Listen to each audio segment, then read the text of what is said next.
a good idea. That's a good idea. Okay, guys, let's do the show. Here we go. Okay. This episode of Lords of the Storm is brought to you by our sponsors over at Patreon, where you, yes you, can also support the show. Just head over to patreon.com/Lords of the Storm to become a patron today. Heroes, gather tribute and earn my favor.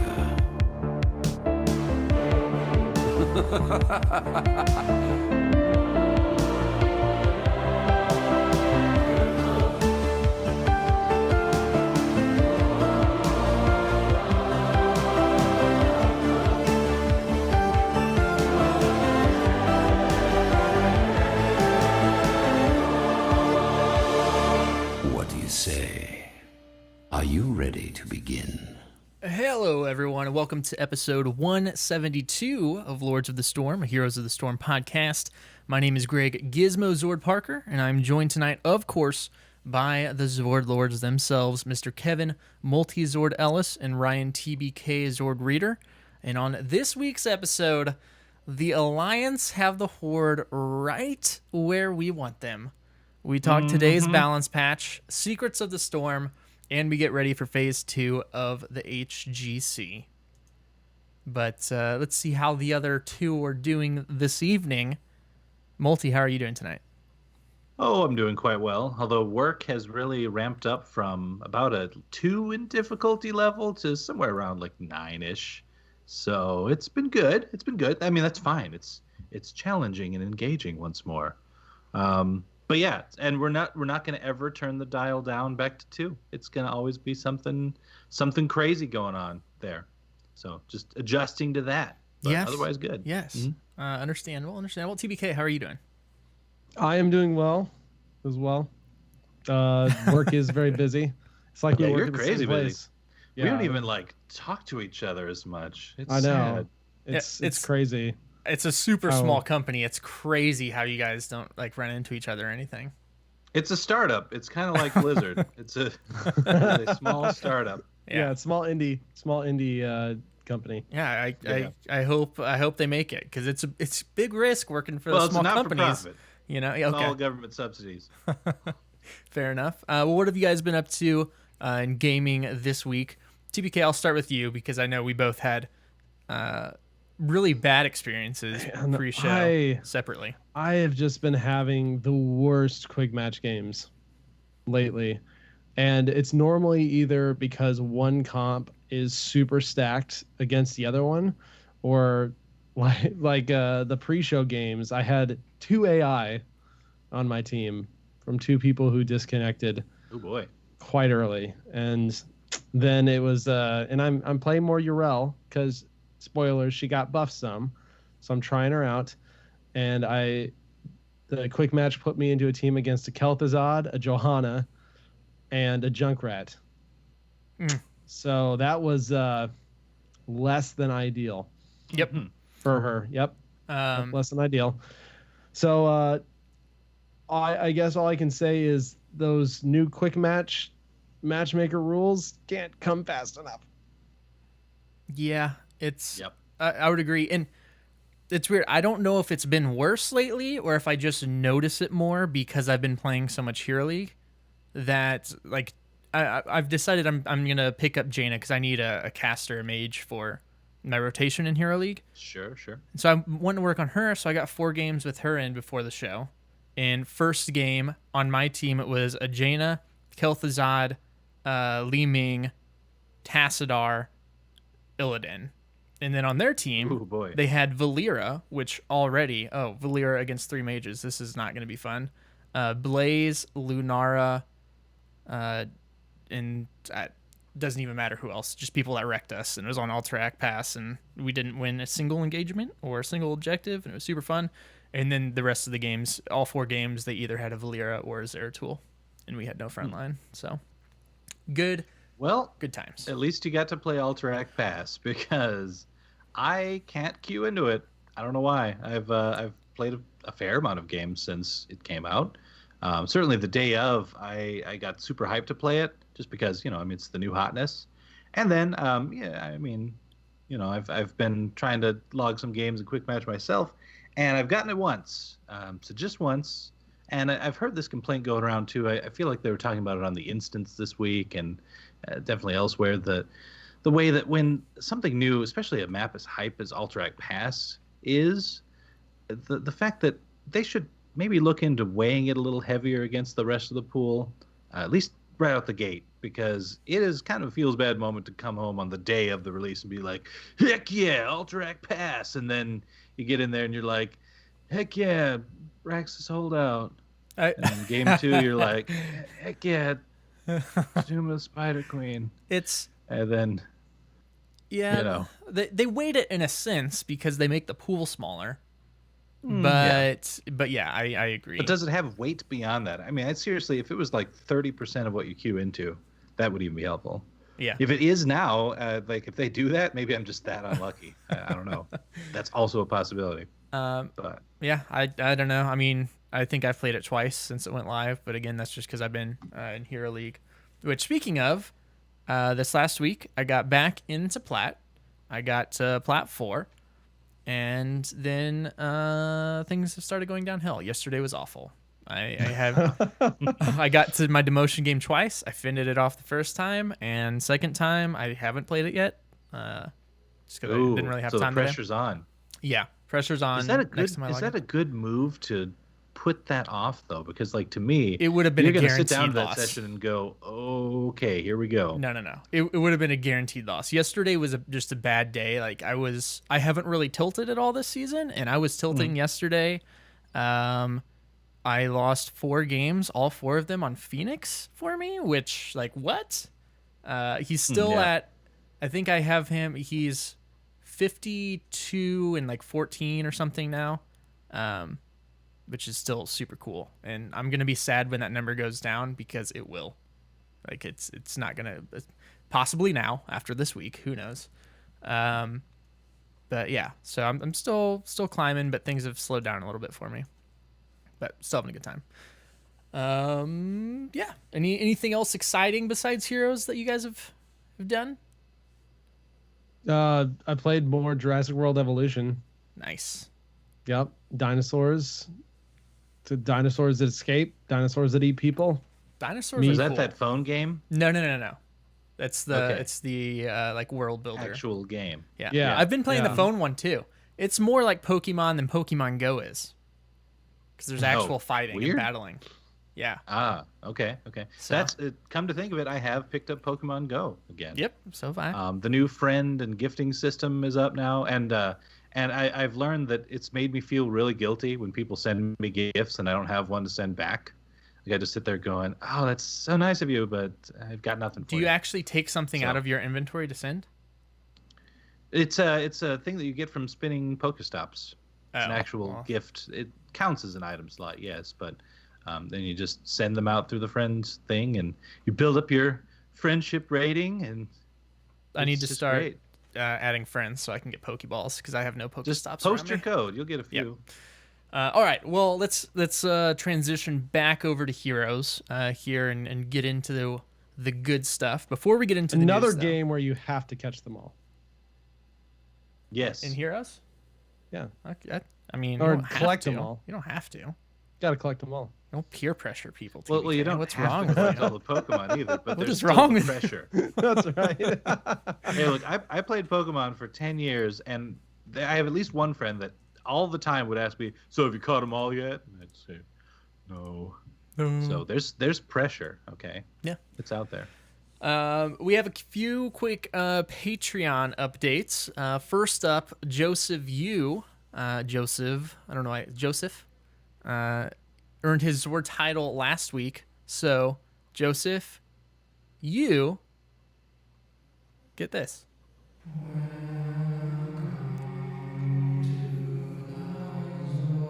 You have been deemed worthy of bearing the Zord title. Welcome to the Zord Lords. Chill, Zord. Welcome to the Zord Lords. Good old chill, Rog. We appreciate it, sir. We really do.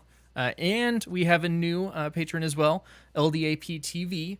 And you also have earned a Zord title. So if you'd like to message us on Twitter, Patreon, Discord, wherever, and let us know what you would like your Zord title to be. We will announce that next week. Let's go ahead and hop on into the news.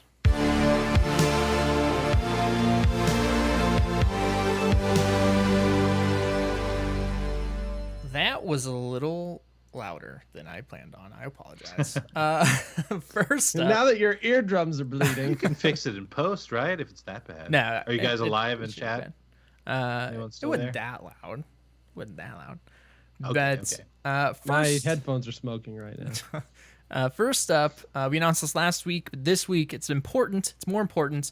Next week, our show will be on Thursday. Our live show will be on Thursday at same time, 9 p.m. Central, twitch.tv/Lords of the Storm, instead of Wednesday, because Wednesday's the 4th of July. So, Right. makes sense, right? Yep. An episode release on the audio episode will be Friday morning. Yes. Yeah, and even though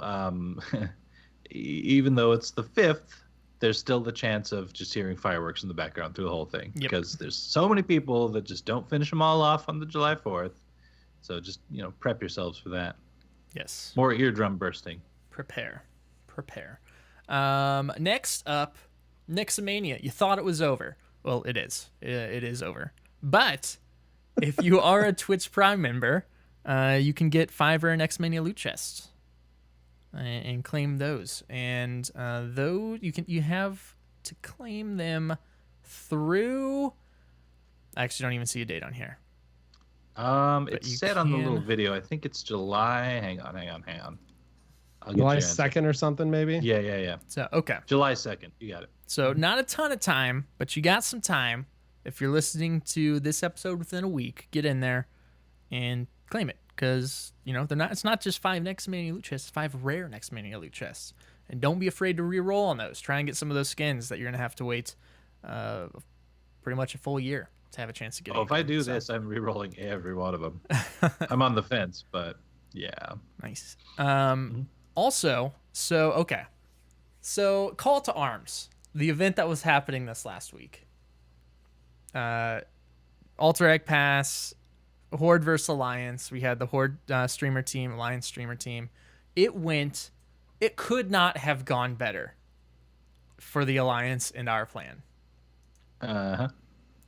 Because, let's take, first off, Horde won.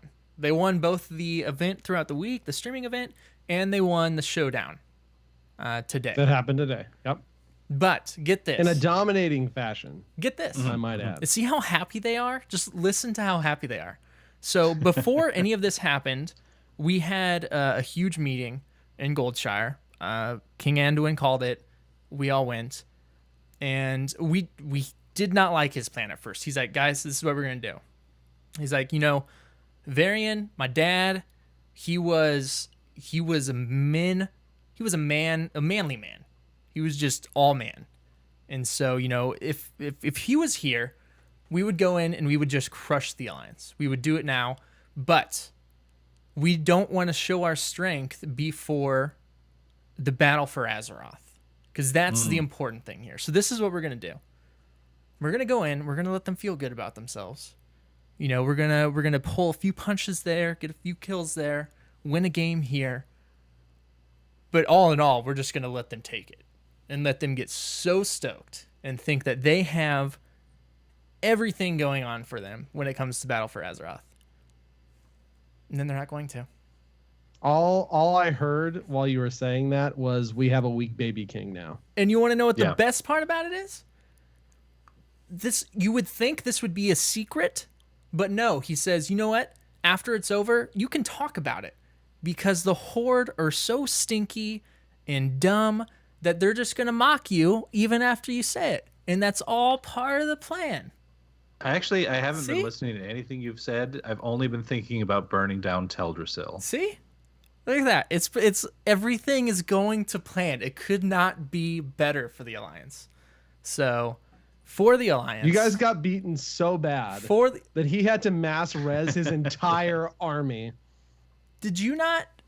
Did you not hear what I just said? Look at this. Look at this. It's perfect. That is true. So, for the Alliance, we're you guys are not going to be prepared. Not going to be prepared. It's going to be so great. But you know what? Congrats on your small victory here for the call to arms streamer event. Small victories. There's my two bad. of them. My bad. Beat you twice. My bad. Right. So enjoy it while it lasts. You know, the last Because guy who said I Azeroth is wasn't ours. prepared turned out to be wrong as well. I was prepared, and I helped defeat the Legion with him. So I'm prepared again, just so you know. Okay. You can. Okay. Okay. We actually have an email about Illidan later, but that's beside the point. Anyway, Yeah. So yeah. Congrats, Horde. Woo. All right. Urel. Balance patch happened this week, and I just opened the link and then immediately closed it. and by this week you mean today. Today, yes. Yes. Last week we talked about kind of expecting a balance patch this week. We did Lunar for our Hero of the Week last week, when typically we would have done Urel because we were expecting this coming. So, yes, Urel got some changes here, but she's not the only one. There's actually quite a bit in here. First and foremost, as far as Battlegrounds, Volskaya Foundry, the bug that was causing that to be taken out of ranked play has been fixed, and that has been put back into the ranked play Battleground pool. And I don't know if there were like multiple bugs. I forgot who posted a picture or a GIF of it, but it was like something to do with not Maev. Why can't I think of Raven Dude's name? Medivh. There we go. And Medivh. like Raven form, and then not doing Raven form and being able to walk over the walls or something by the support camp. I thought it was weird. like you could cast Medivh's abilities in Raven form. That might have been it too, but like the that. GIF I saw had him out of Raven form but walking over terrain like it was nothing. Like he was in human form in the air. I mean, is Medivh weird. does what Medivh wants to do. Yeah, Oh. so He is the last guardian. I mean, come on. yeah. So that was the thing. But again, a lot of changes here. We'll kind of hit some of them, mention most of them, talk about some, I guess. So speaking of things being kind of built in here, well, I guess this isn't really built in, but Cassia, Seraph's Hymn at level 1, and I've actually been seeing a surprising amount of Cassia lately.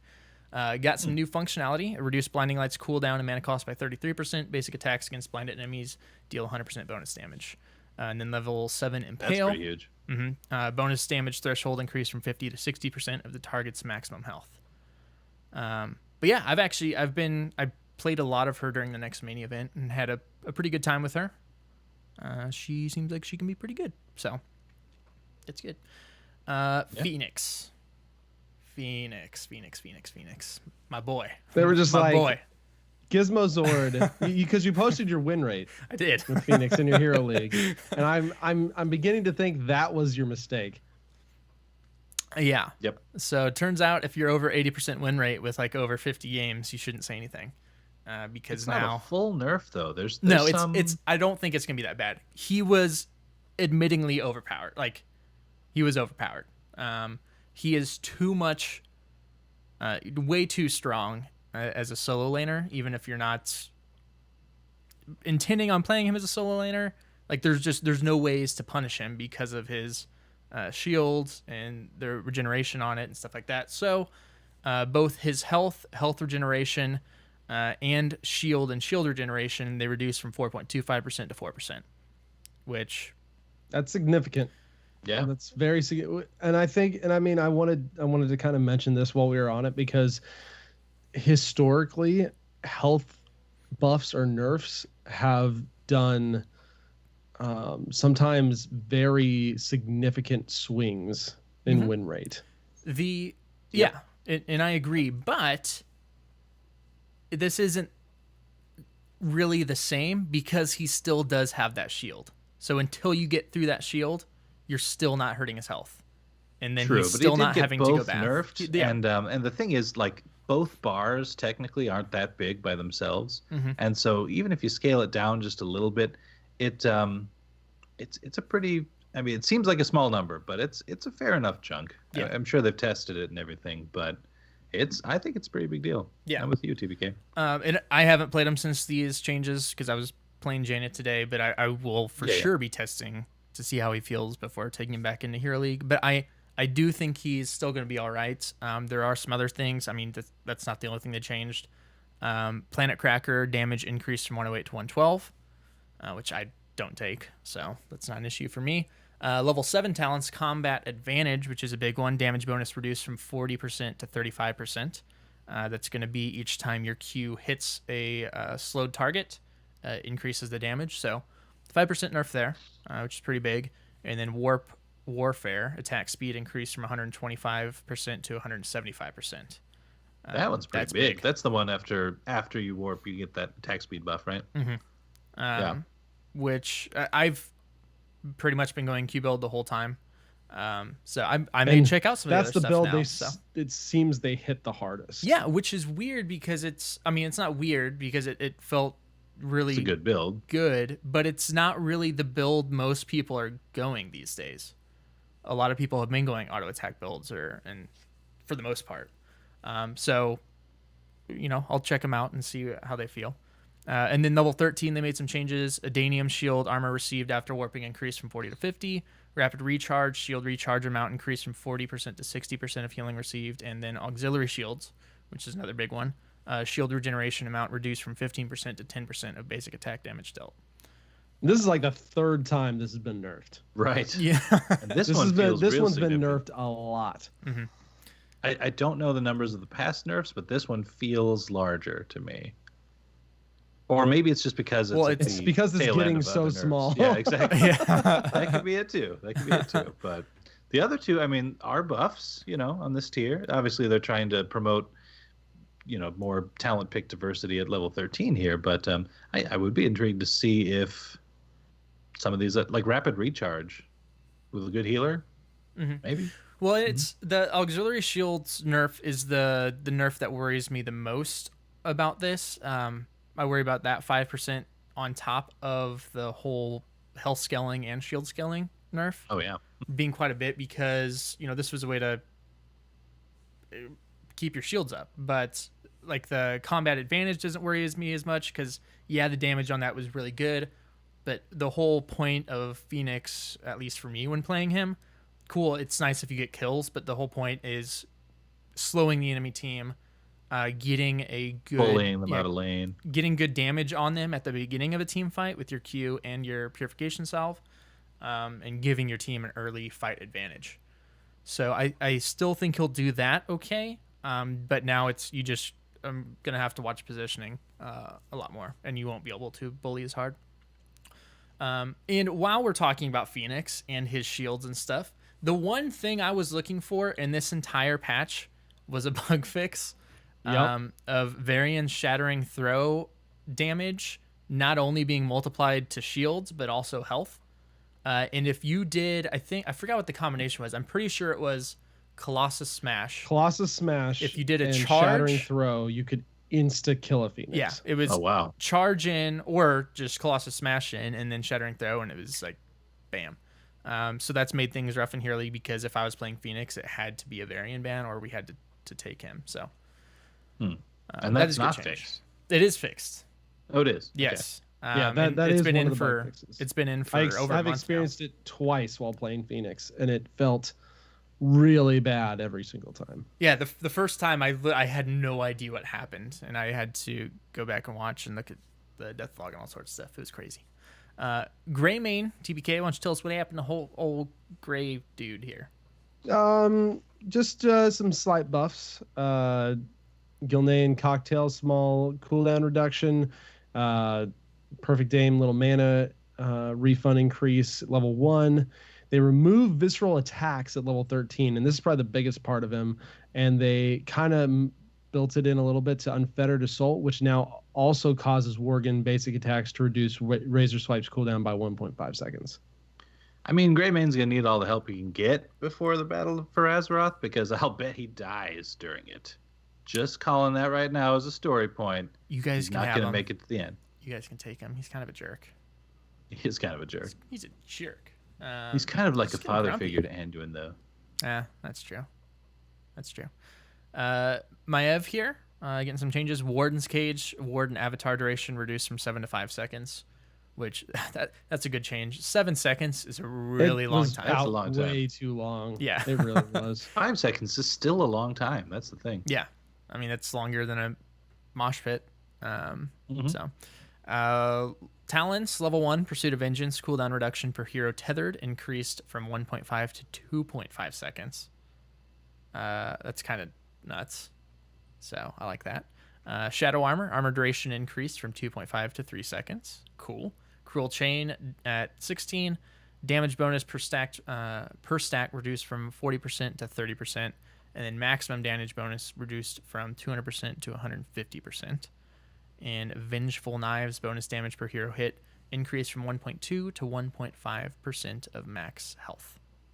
So really they're just trying to fix some of her lower win rate talents here. Yeah. But yeah, I've been playing a little Checks bit out. more Maev recently, and I like her. She seems to have some pretty good utility there. I actually played her a couple times recently, too. Not since these changes, but Yeah. It's like she was almost permabanned in mid-season brawl. And Almost. people started playing her again. It's crazy. yes. Okay, can I cover Tracer? Yeah, Big absolutely. news here. Actually, it is kind of big. I shouldn't joke, but 2 things. Basic attack damage reduced from 28 to 27, so 1 number. And then Blink. Actually, this is pretty big. Cooldown increased from 8 to 9 seconds. So they've been doing a lot to Tracer to cut down on the mobility creep. I know with their changes to recall and everything, but this is another nail in that. And again, I always laugh at single-digit number changes, but when you think about how fast Tracer's basic attacks get off, it's a pretty big deal. So Yeah. we'll see. Which I'm good with it. I too. am too. I don't know why they're smarting me. Of all the bad that happened in my pre-show games and quick match, one great thing happened, and that was me as Jaina, sitting patiently in a bush for probably too long, probably over a minute, just waiting for Tracer to come by because I knew she was low. And as soon as she walked by, I W-Q'd her and blew her up, and it felt really good. Felt really good to blow up a Tracer as a good. Jaina. Okay, moving on. That's not important. Zul'jin. Level 4, Amani Rage, which is active, is now part of Zul'jin's baseline kit. And the cooldown has been increased from 20 to 30 seconds and no longer grants armor. So that's interesting. I like it. But they then added a new talent to level 4, Amani Hide, and that reduces Amani's Rage cooldown by 10 seconds. And you gain 10 armor while regenerating health. So really, it is... they're still giving you the option of getting what you did before or just a weaker version built in. Longer Yeah, that's a cooldown, very no good armor. point. So that's pretty neat. I like how they did that. Specialists here, Nazebo. That dude's a freaking turd. Still my most played hero, but he's been ruining lives in the Nexus. Plague of Toads. Damage per tick reduced from 18 to 17. Gargantuan attack damage reduced from 150 to 140. And health reduced from 2185 to 2000. So, have either of you ever really played Nazebo? Been big Nazebo players? I've played him quite a bit, yeah. I've always more been a spider guy myself. Yeah. See, I haven't really played him since I don't like the toads. Yeah, Yeah. They're too slow. Not my Toads are play in now? style. Huh? Apparently, but it's just not my play style. Yeah. Toads Yeah. are the thing. Probius. Level 20 Probius Loop. Required number of heroes hit to create a new warp rift. Reduced from 2 to 1. Zagara. This is a great change here because she's been super strong since her buff she got last week, TBK, if you want to talk about her. Yeah, it's like the scaling they did made her amazing because when you scale percentages over 20 plus levels and increase that number, it kind of gets crazy. So they actually reduced her basic attack damage a little bit. They reduced her hunter killer damage a little bit. They reduced the infested drop damage a little bit, and they increased the cooldown to Nidus Network, specifically because it's just been the main pick. And which is weird. It's because of mobility, right? That's That's really what it is because of mobility is amazing. Not that Maw is not good, but it's just Maw will always be good. Yeah, Unless Maw they will totally always be change it. good, but Nidus Network it's not only mobility, it's massive health and mana regeneration, which is a really big deal for her because she goes through mana like crazy. And so this is a good change overall, and it will actually make you think about where you're putting your Nidus networks a little more, because it will cause you to not be able to put out as many of them. Yeah, that's true. They will be gone for longer when they get killed. Yeah. So you want to hide them better. Yeah.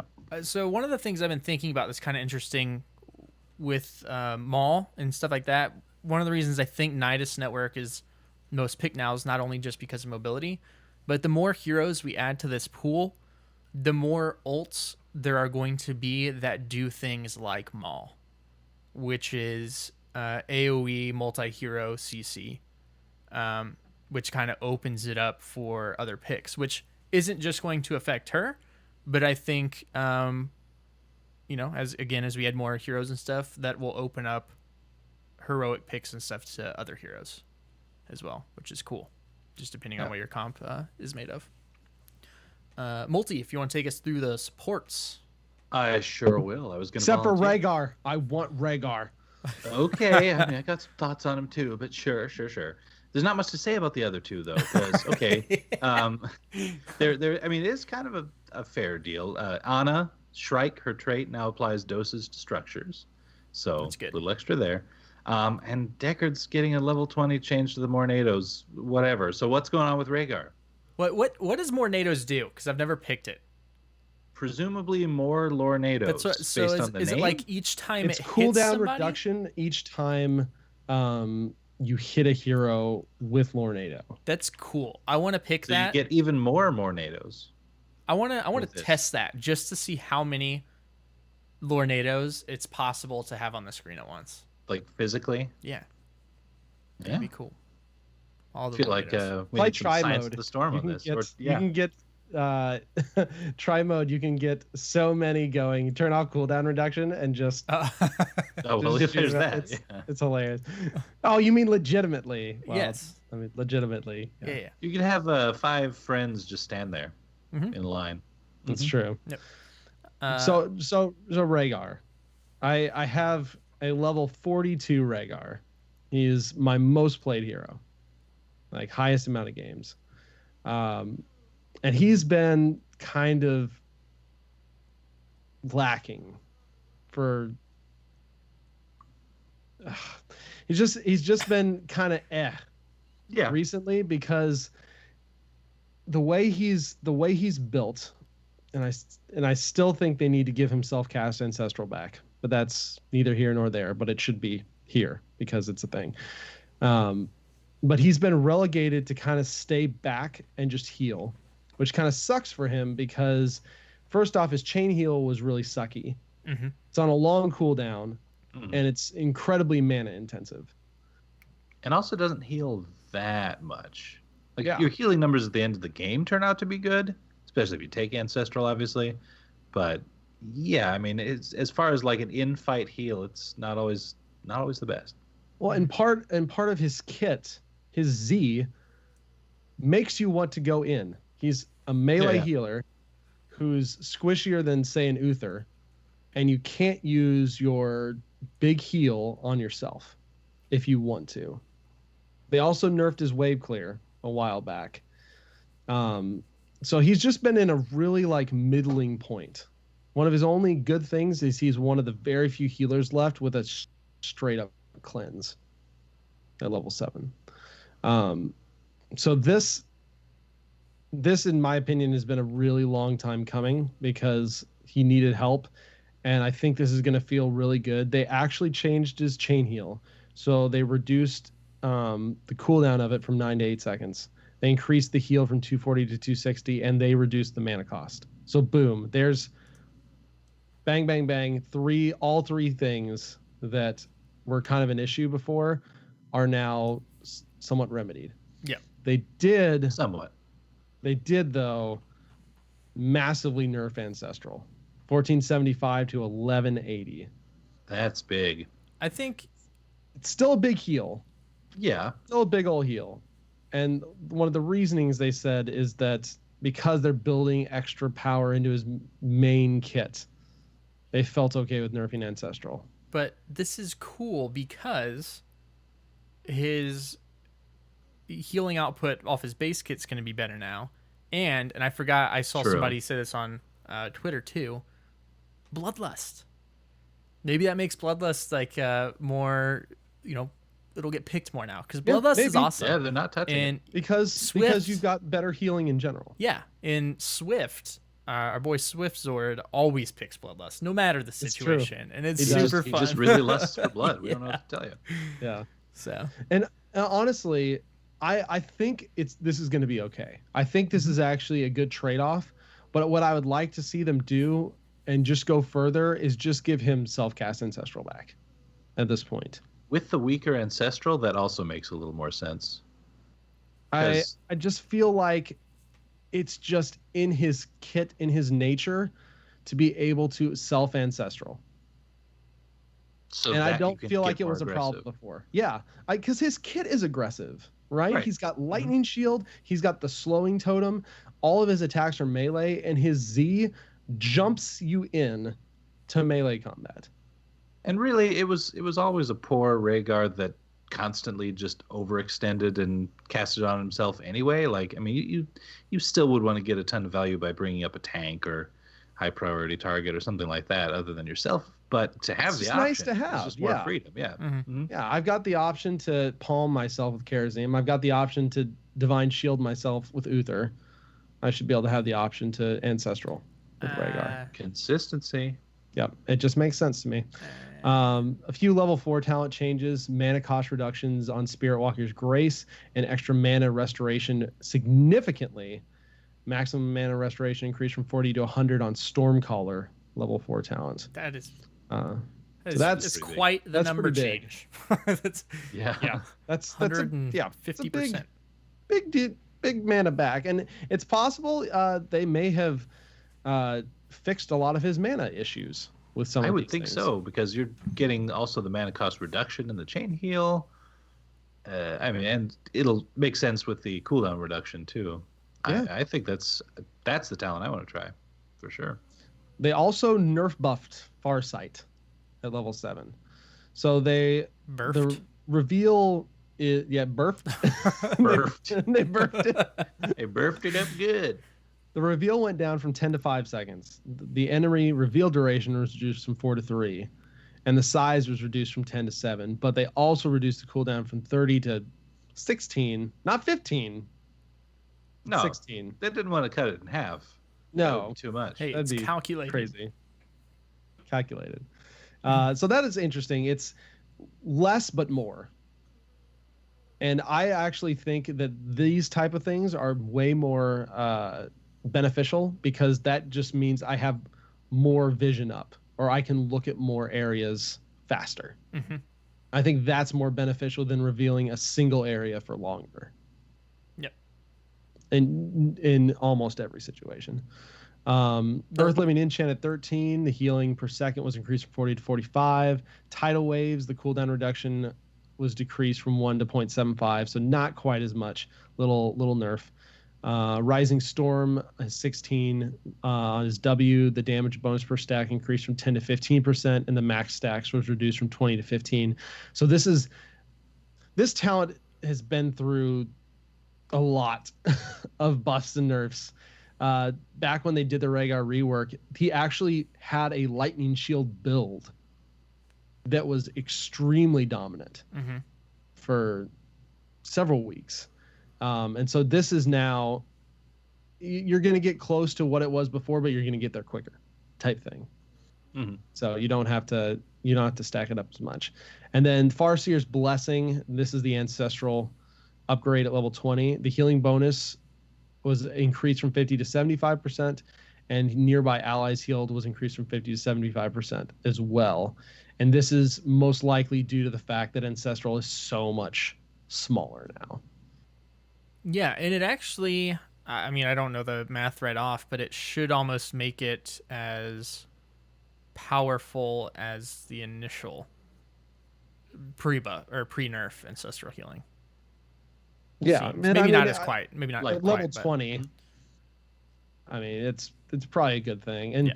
a lot of the developer comments, they wanted to increase the healing potential of chain heal to make him feel a little more dynamic before level 10, which is very true. Better some talent tweaks, reducing the power of ancestral. But they said during testing they found the extra healing that chain heal offered felt like it compensated, because a lot of times ancestral overhealed anyways. Time it exactly right. And so and so a lot of that was potentially lost anyway. So they said this feels better, especially with the chain heal change. And I'm really excited by this, because Rhaegar has been pretty one note for quite a while. So I'm excited to actually get to try some different talents out for him again. Do you actually, I don't know what you just said, but it sparked this in my mind. Do you think this change might actually make ancestral more successful because it's going to make people cast it earlier than later? Ooh, that's because they don't have that fear of overhealing. So it's actually because a lot of times people die because they're trying to time it just right. Yeah, you don't have to worry about value. you don't have to worry about that as much now. It's just keep them up, and you're still healing more with your Q. So that's interesting. For all the smart people that listen to Lords of the Storm and read patch notes. Yep. Well, and a lot of times you're using the ancestral for panic healing as well, like just to get that target up real quick. And then, I mean, the extra healing out of the Q kind of makes up for it, because you wouldn't top them off, but maybe you get your Q off afterward and then top them off, you know? Yeah, so I think it makes up for it, which I know is what we've been saying, but it'll be interesting there. I'm excited to try it out. Yeah, this makes me really excited to play him, because he's been very hard to play recently, just because he is a melee healer, and it didn't feel like I had any tools to really support me going in and actually meleeing a whole lot.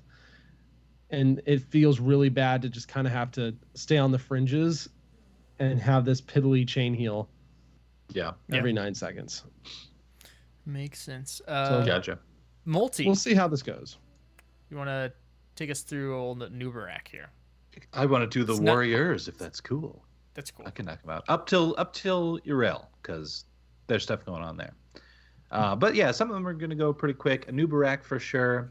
Level 20 Nullification Shield, which was the activatable where you could get a ton of spell armor, has been replaced with just your standard Hardened Shield, which activate to gain 75 armor for 4 seconds. It's your standard, Hardened Shield that we've seen, and it is kind of interesting to see them replace a kind of more hero-specific one with a generalized. Generally, Blizzard's been trying to move away from that and make everything a little bit more hero-specific. But in this case, they point out in the developer comments, that they did take away Nubarak's baseline spell armor, and so they're also normalizing this talent and just making it essentially apply to just full-on damage reduction. And I gotta think this is a buff. Certainly at level 20, it's not as big of an impact as if it was an earlier talent getting changed, but big deal. I mean, as a tank player, I have had some good times with Hardened Shield at 20, and it can make a difference in that final group fight. So I'm intrigued. Actually, I've been playing more Nubarak lately too. He's always been like that one tank that I never really dug into, pun intended, I guess, with the burrow charge. But yeah, I like him. Yeah. I do. Yeah. Okay, so Blaze, though, this is one of those deals where they're just kind of trying to tweak pick rates of the heroic. Bunker drop cooldown increased from 50 to 60 seconds, and then combustion damage increased from 48 to 52. So not huge in either. I don't think this would make me honestly take bunker drop any less or combustion any more, but little numbers moving that way. And then a tiny little talent change at 4. Although the oil spill cooldown reduction on Feeding the Flame 2 to 2.5 seconds could be useful. Not sure there. Yes. So I think, and I don't remember if I've talked about this idea on the show before when it comes to bunker drop, but I think they're going about it the wrong way. If unless Bunker Drop's cooldown gets to be absolutely ridiculous, it's always going to be superior, just because at 60 seconds, it's still going to be up for every team fight. Right. And then also in some situations being able to use it for yourself for escapes or whatnot. The bigger issue is the armor. That's such a big deal for giving your team armor, and also being able to avoid big abilities like pyroblasts and stuff, and the zoning. It brings way too much. And I love Bunker Drop, I do, but I think they need to be hitting the armor side of it instead of the cooldown portion, or maybe both. But because combustion, like it's a cool ability, but again, there's a ton of CC in this game right now. Super if hard to combustion get. couldn't max be value of that. interrupted, Yeah, you'd that have could help something too. a little different.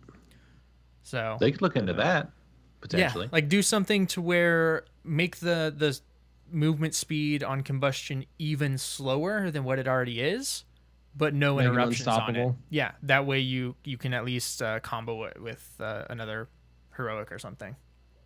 I was very surprised they didn't do more with Blaze, especially with how much he dominated mid-season brawl. Oh, more in terms of nerfs. Yeah, Yeah, and that's true. They could be and I- coming still. I mean, it could be. And I didn't mention it either. I was extremely surprised not to see anything for Malfurion in the Yeah. support section, I think a because lot of people were. I Malfurion has saw been comments dominating. on Twitter about that too. Yeah. And He has Stukov, been actually. dominating the support scene. Nothing on Stukov either. So, Well, he Yeah. just got a little buff not too long ago. yeah, but he's been doing really well. I think I'm more okay with Stukov, where Stukov's at, than Malfurion. Mhm. Just I agree. I'd agree. just because what I would like to see, I think, is get rid of Malfurion's ice block. That would be big. That honestly would be big. That way, Because Thor the Zord biggest won't thing ice block is for no reason. And him still being die. able to just drop roots right at his feet.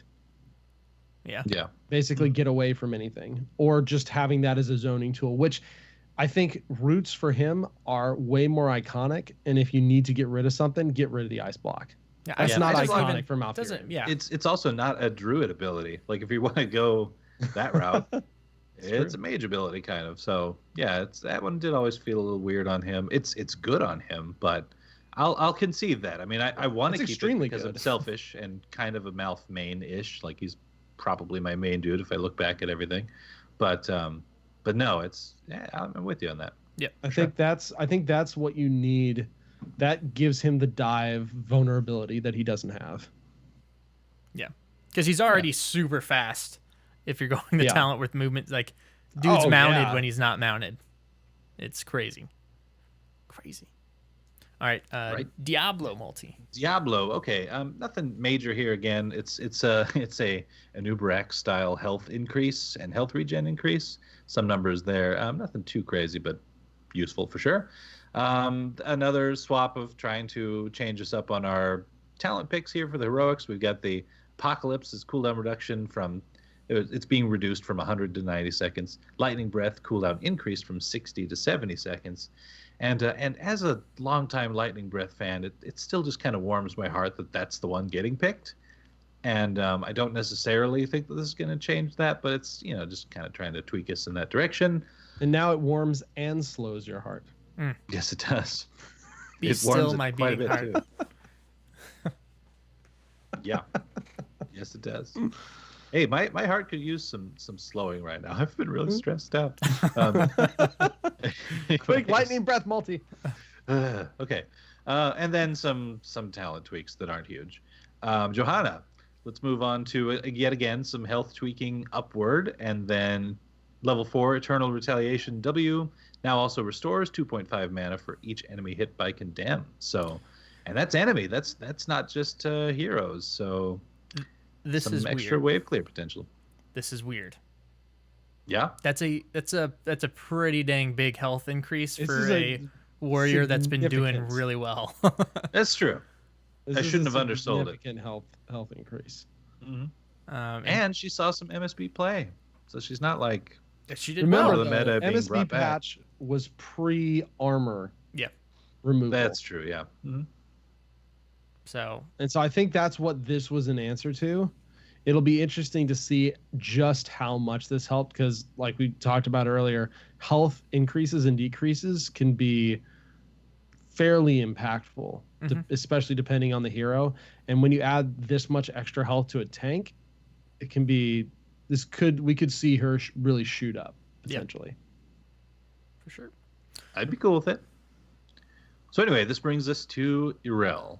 And I mean, this is the one we've kind of been waiting for to see if, we've been holding off on the hero of the week so far to see if there are going to be any changes.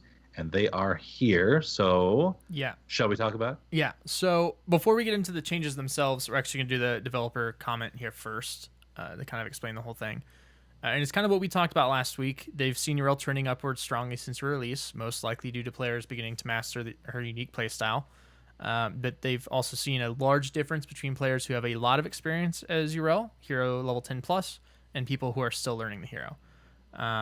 So they said her initial win rate was 40%, current is 46%, and that said they want her to feel more powerful and be countered by enemy picks a little less. So they're pretty much increasing her damage here. So we'll hop in. Divine Purpose, her trait, which makes her next ability instant channel, cooldown reduced from 10 to 8 seconds. So that's pretty big. Avenging Wrath, her E, damage increased from 150 to 225. That's pretty big. Especially because it's AoE. Yeah. So that's and this was kind of in response to wave clear. She can be a offlaner, bruiser. Well, no, she can't. She didn't have wave clear. Well, she has better wave clear now.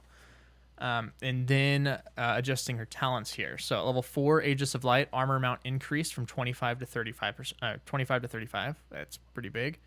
Gift of the Naru, healing reduced from 400 to 275. That's a pretty big nerf there. And it was almost a secondary support heal. Yeah, it had it was a big heal. Mm-hmm. And then Hand of Freedom, bonus movement speed increased from 35% to 50% at 4. Level 7, Righteous Momentum. Urel is no longer slowed while channeling Righteous Hammer, which is cool. And then bonus movement speed reduced from 45% to 25%. And 16, Templar's Verdict, armor reduction duration increased from 2 to 4 seconds. In Divine Favor, cooldown reduction decreased from 2 to 1.5 seconds. So it's interesting. We'll see. We'll see what this does. I do think it's going to give her more wave clear, more damage here. The Avenging Wrath, but TBK, I know you mentioned it. You were in a discussion on Twitter that I saw. This is kind of forcing you to, make the decision of if you want to use your, escape. You're sacrificing your escape for damage, and it's kind of a with the Avenging Wrath. Yeah. Yeah, you're basically sacrificing your initiate or your escape for wave clear. Mm-hmm. Potentially for damage. I don't know. I was talking to a few people about this earlier, and it seems like I think she's never going to be, unless they have a lot more changes, I don't think she's ever going to be a strong solo laner. Potentially, she could be a hold the lane solo laner. Yeah, like and a then, goalie. Yeah, like a goalie, and then build for team fights. I know Gizmo, before the show, we were talking about potentially some sort of an E build. Yeah. And so maybe I'm just not playing her right, or maybe just something's just not clicked. E-build could potentially be very strong, especially now with the extra damage, getting armor to allies when you jump near them, and then potentially having that E reset. Yep. When you land on enemies, and then using that to jump around. The no longer slowing while channeling Righteous Hammer is a really big deal, because that will allow you to get around people easier to knock them back. Whereas before, you just cannot catch up with them unless you do an insta activate W. And that also frees up your insta activate to be used on something else, like maybe another Avenging Wrath. Yeah. See, so I think I think I just need to try her in a different play style than I'm doing right now. Yeah, and I just bought her yesterday with gold after saving up enough gold. So I hadn't played her since PTR, but I'm looking forward to playing her this week because the thing that stuck out to me, and again, this is the conversation we had before the show, was the e-build and it being something that it's more a very specific comp.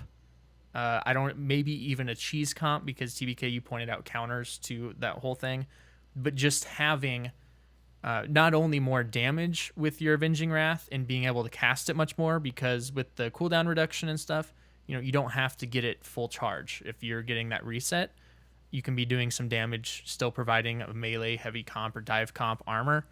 And that may be something that, before we've talked about, oh, Urel's on us, let's just walk past her. There's no reason. But in a situation like this, she's doing more damage now, and she is providing her team armor, which is making them stronger in the fight. So maybe it's something that forces, even if it's stopping you from doing that, it's forcing people to look at you instead of your team. But again, I haven't played her since live, so it'll be interesting as we dive into her this week after these changes. And then, of course, we will be next week now doing her for the Hero of the Week, because we were, again, expecting this stuff to kind of hit this week. It'll be interesting. I honestly, even with these changes, and I may change my mind at some point, but I don't see her as a solo tank. Mm-mm. Yeah. I see her as a secondary support. In a way, but I mean, that's because okay. They're going to be reclassifying a lot of these roles to things like that. Like Zarya is going to be a support tank. Maybe she is too, and that's okay. Maybe that's okay. Maybe that's the problem is queuing up. I've had too many matches of her as a solo tank, and I don't feel like I can do enough for my team. Right. Maybe I shouldn't be that solo tank. Maybe I need to be that support tank who's now jumping around, giving people armor, being a freaking bunny rabbit, Urel, and jumping around and giving some small heals, giving some armor buffs, just being a general nuisance. Jump up and get down. Jump. Can we name this episode "Being a Freaking Bunny Rabbit"? Because I want to. Either that or Burffed. Yeah, I really want to try this now. I want to try like a full e-build. You were talking down about it, but I see you. The more that you're thinking about it, you're like, okay, Gizmo, maybe it could work. I'm telling you, I see things, I read them and I see them. I want to try out Righteous Momentum too. I do too. That one actually excites me because that's not quite an e-build because that doesn't give you the reset. But I feel like that could give you a lot more control. Mm-hmm. Was the reset at 7? Yes. Yeah, resets at 7, Righteous Momentum's at 7, and my all-time favorite, Divine Steed. Yeah, Divine Steed at 7. Yeah, and it's hard to gonna pass be that really one up. sucky. Yeah, it's gonna be really sucky because Divine Steed is just so nice. But I will do it for science. For science. All right, so let's move on to our newest segment and the second one that we will have been doing. And Multi made a cool sounder for us. So we have a new one. Stay a while and listen.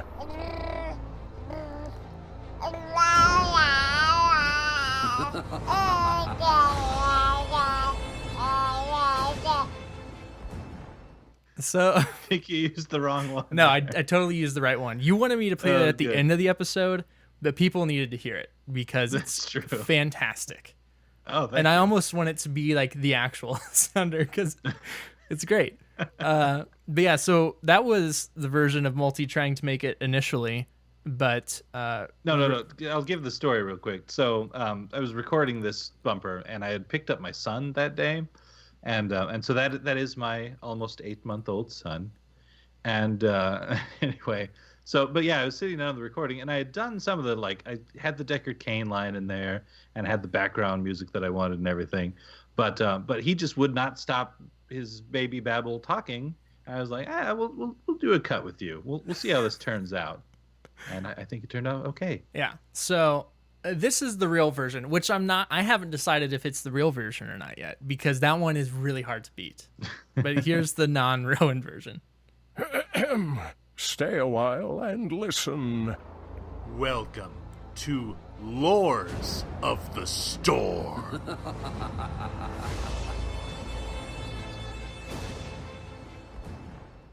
All right. Lords of the Yeah, Storm. you're right. I mean, the First baby one was one, better. It's the baby really one's good. funny, but you do miss all the cool like music and stuff because you can't hear anything else. You over miss the the baby. cute, the That's cool my music, whole life, but you TBK. get the cute baby.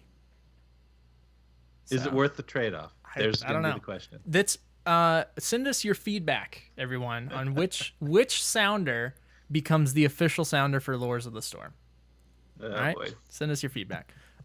So Multi, we had our second comic, Secrets of the Storm, come out this week.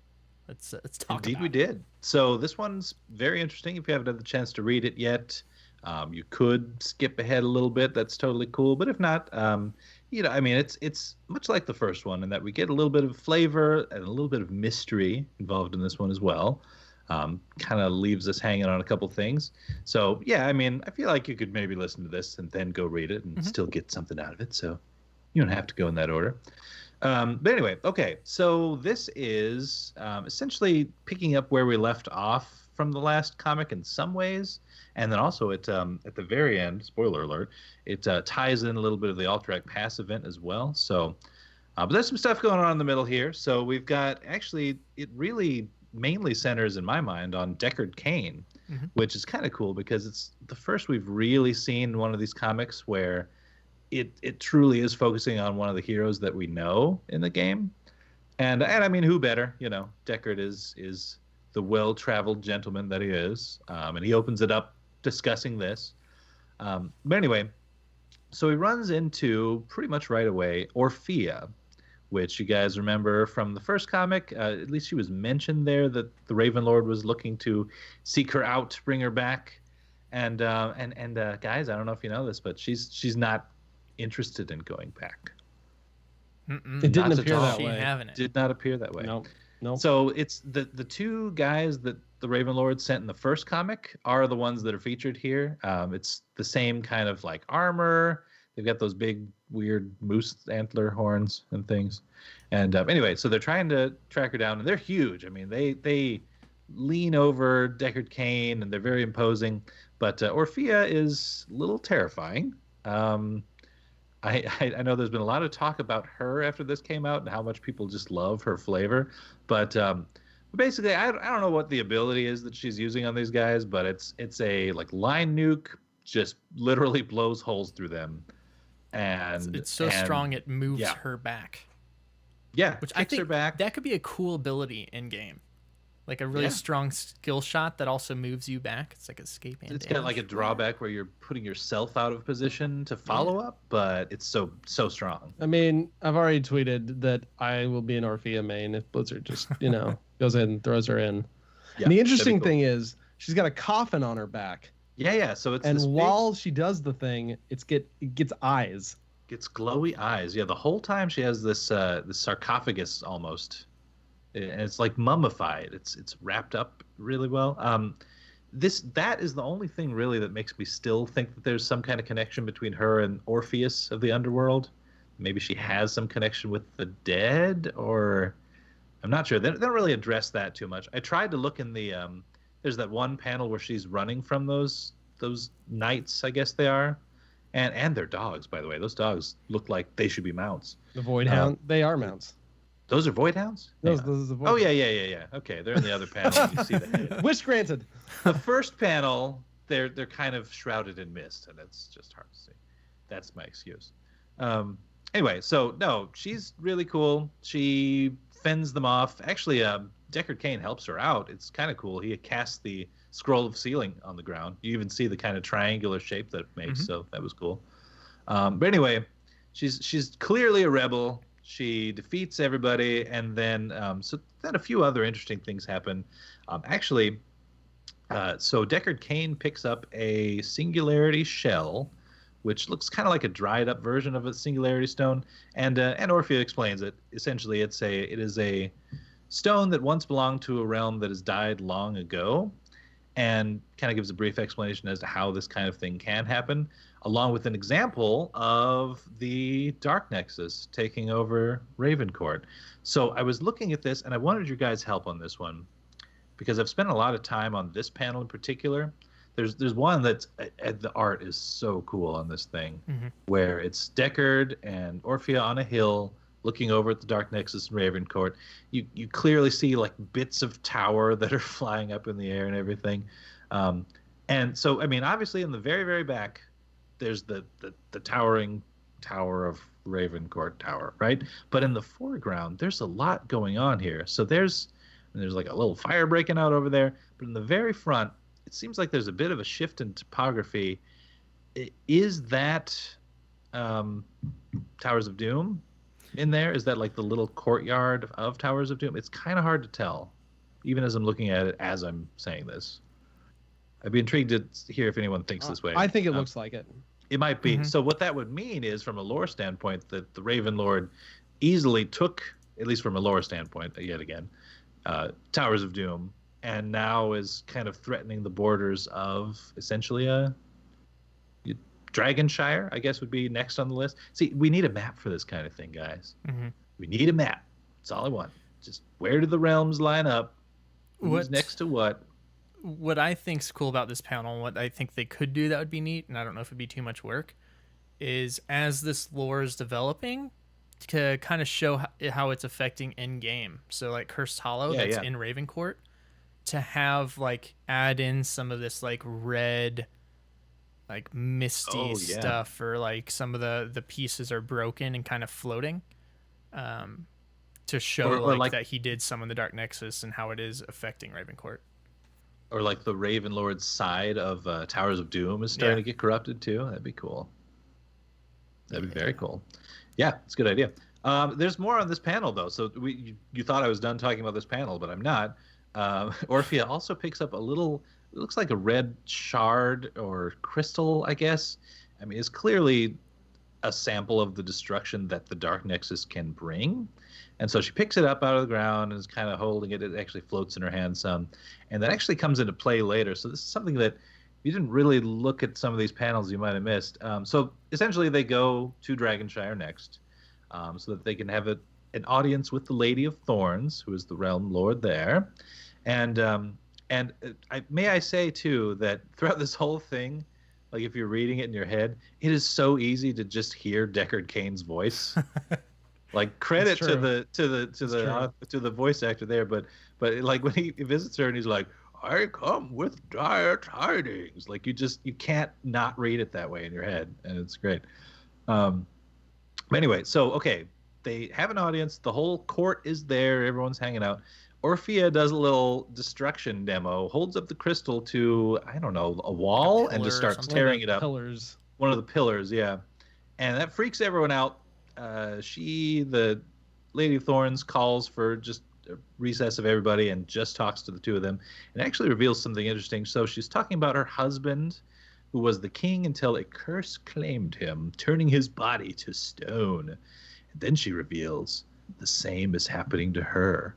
So for you Song of Ice and Fire, Game of Thrones nerds, did this kind of remind any of you guys of Grayscale a little bit? Yeah. A little bit? Mm-hmm.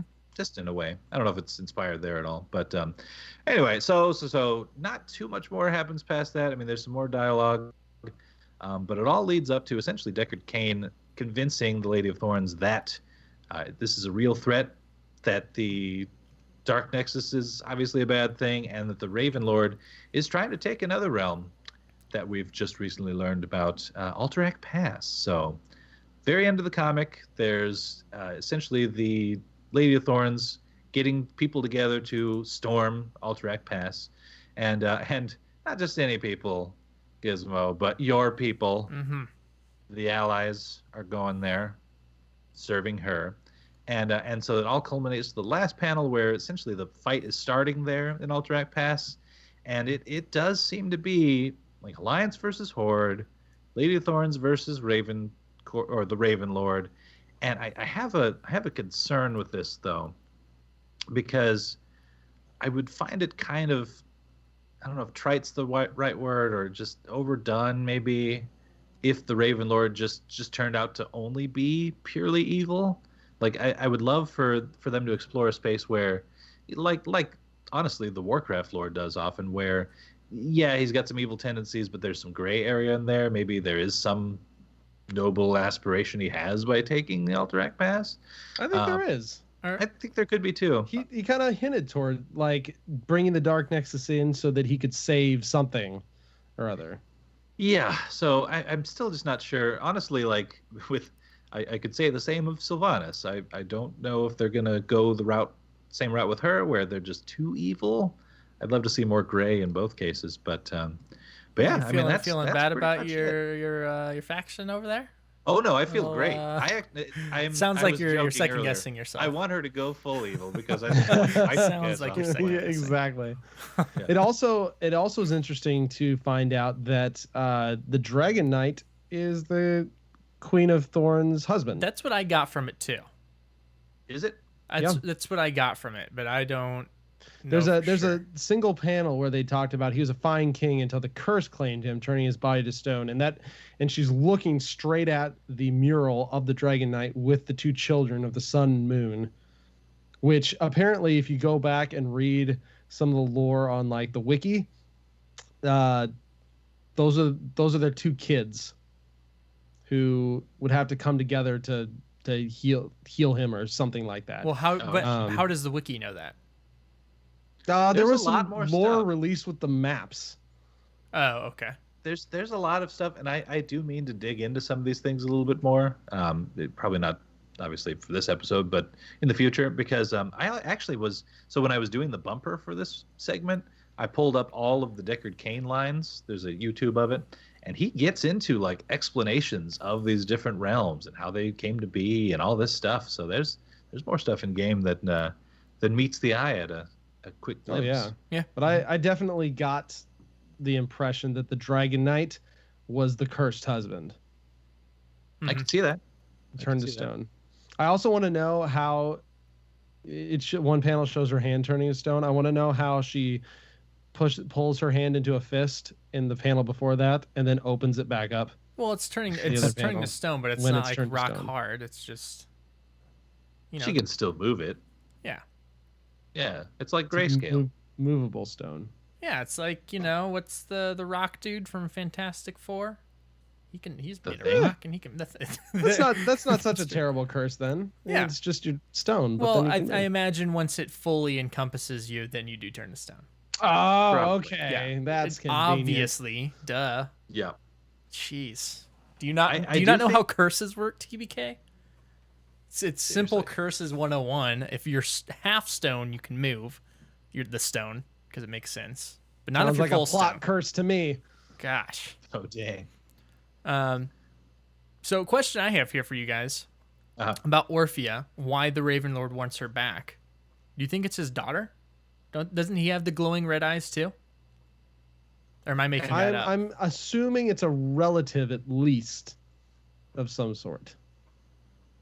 Yeah, that checks out. Especially the line where is that in the comic? It's kind of early on. One of the knights that's chasing her says, "The Raven Lord will not tolerate any more of your insolence," and she says, "Is that right? He ought to be used to it by now." So they go way back for sure. Yeah. And family daughter would make sense there because maybe she was just a rebellious kid from the start. Yeah, that's what I'm. And getting. Also, like I said, I'm completely okay if this is a setup to actually bring our first Nexus custom hero into the game. Yeah, I feel like did they say that they weren't exploring that for a while? Yes and no. They were being very cagey when they talked about it. Which is true. When they get cagey, it's a possibility. You remember when they asked on the Deckard Cain reveal panel, and they were saying like, "Do you think we could still get any Warcraft maps?" And everyone on stage just kind of froze, and they were like, maybe." It just looking at the comic, it feels like they're setting her up to become an in-game hero. She's very the flavorful. attacks, with the look. People seem to like the look in just these 10 or so pages of comic.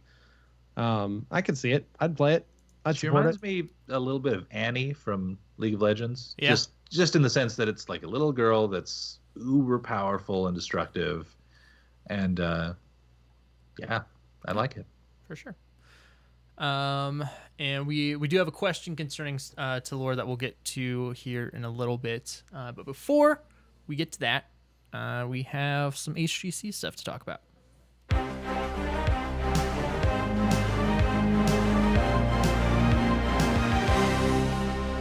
All right, TBK, lots of stuff happening before Phase 2 starts here this week. So as I was putting the agenda together, I was just like, oh my gosh, HGC, Yeah. you're really moving and then the week before it actually starts back Yeah, up for again. a downtime. Yeah. So we're kind of at a good news, bad news here. Yep. In this pre week before HGC starts. Psalm of Tempo Storm this week announced his retirement from Heroes of the Storm, and he will be moving on to pursue a career as a pro Fortnite player.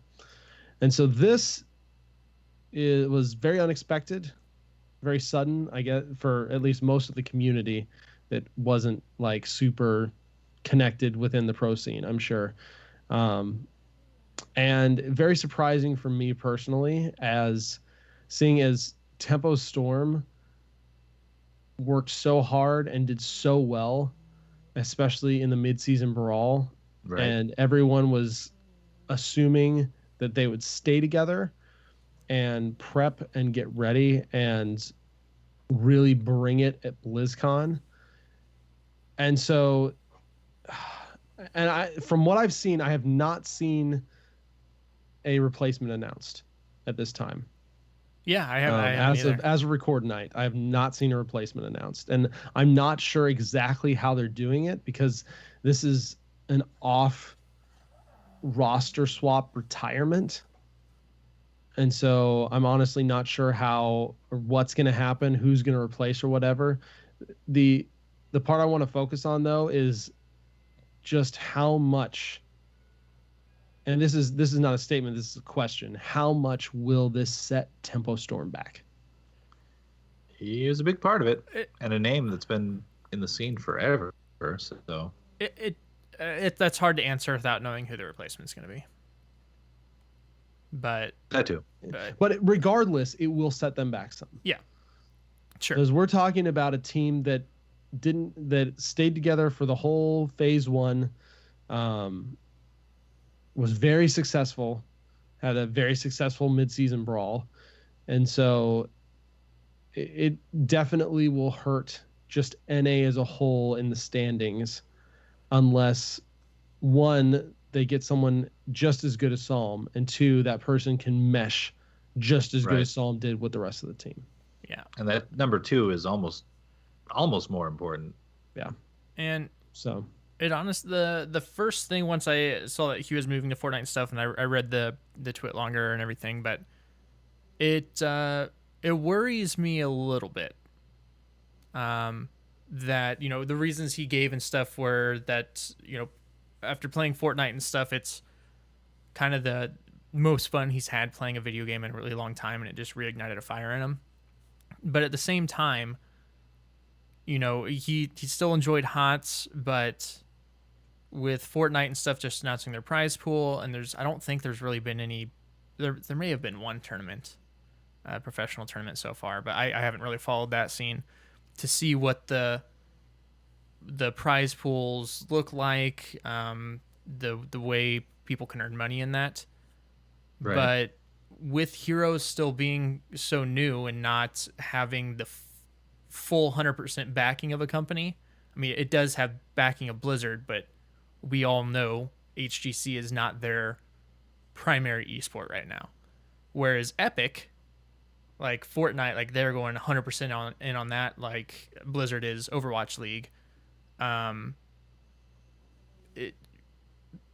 what is the prize pool money and the money that professional players are making in Heroes of the Storm, is that going to start taking its toll for these players that have been in since before HGC and putting in so much of their time and their young years, into trying to make it into this? Is that going to start becoming a worry and them wanting to pursue other just things? because the prize pool for Fortnite is so huge.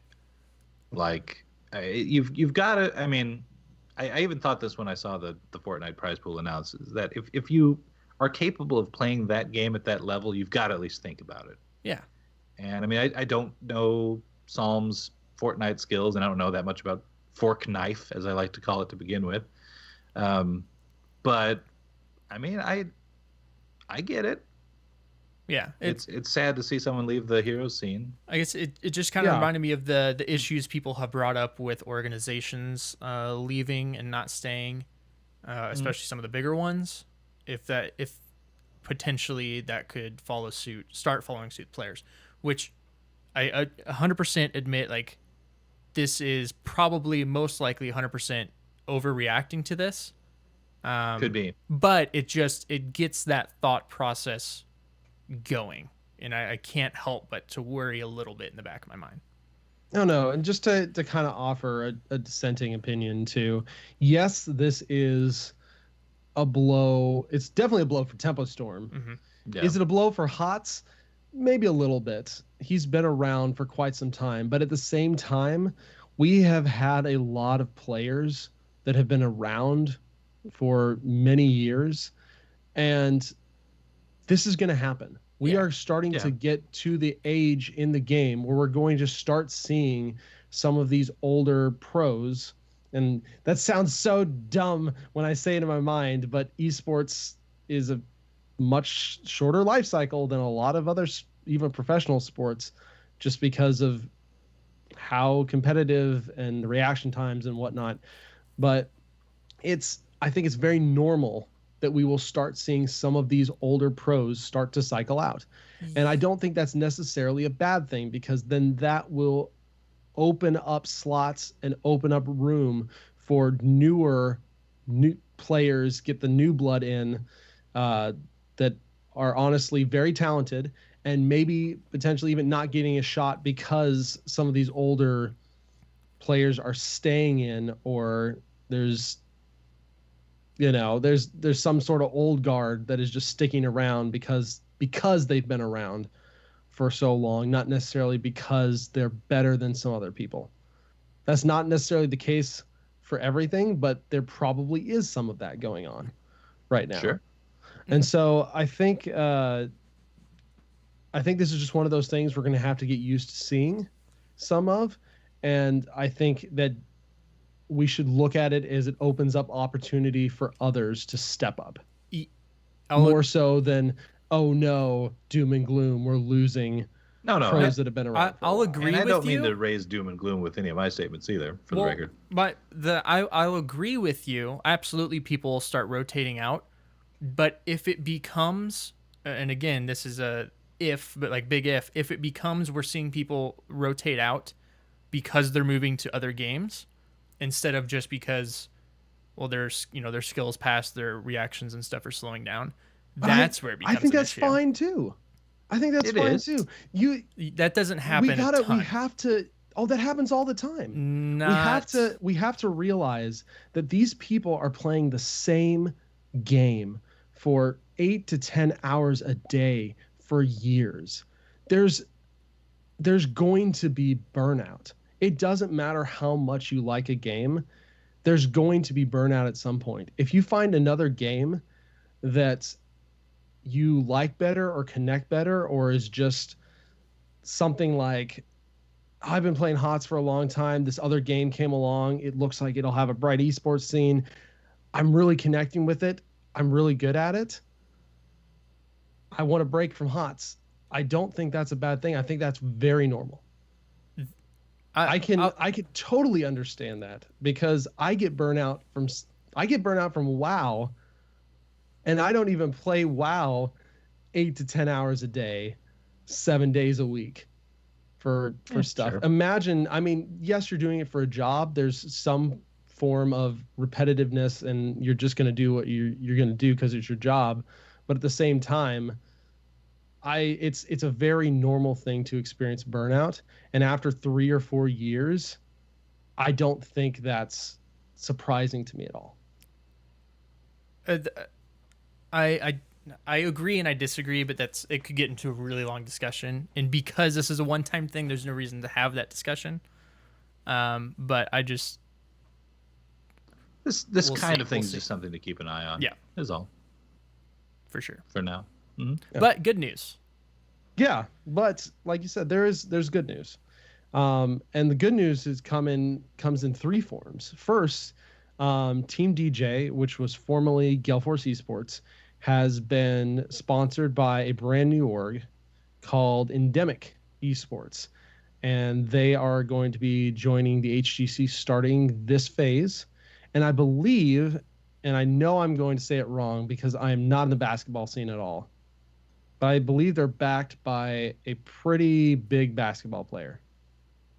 Oh crap! I should have been ready for this. 'Cause I don't follow basketball. I was gonna say. I Okay, was I'm wondering looking. because he It's, was in the Paul video. George. Yeah, he was in the video, George. and so I started doing some research to see if I could find information about Endemic, but I couldn't find anything saying he is the actual like owner of Endemic, or not. It seems to be a fairly new organization. Yeah, I think it's a pretty much a brand new org, and he is founding it. Yeah, that's is what I cool. got from the video, and that's a pretty big deal. Yeah. Mhm. Like this is more traditional sports getting involved in esports, Mhm. and that's a really big deal. and he's a really because good that Genji player. Shows, yeah, and that shows that there is money there.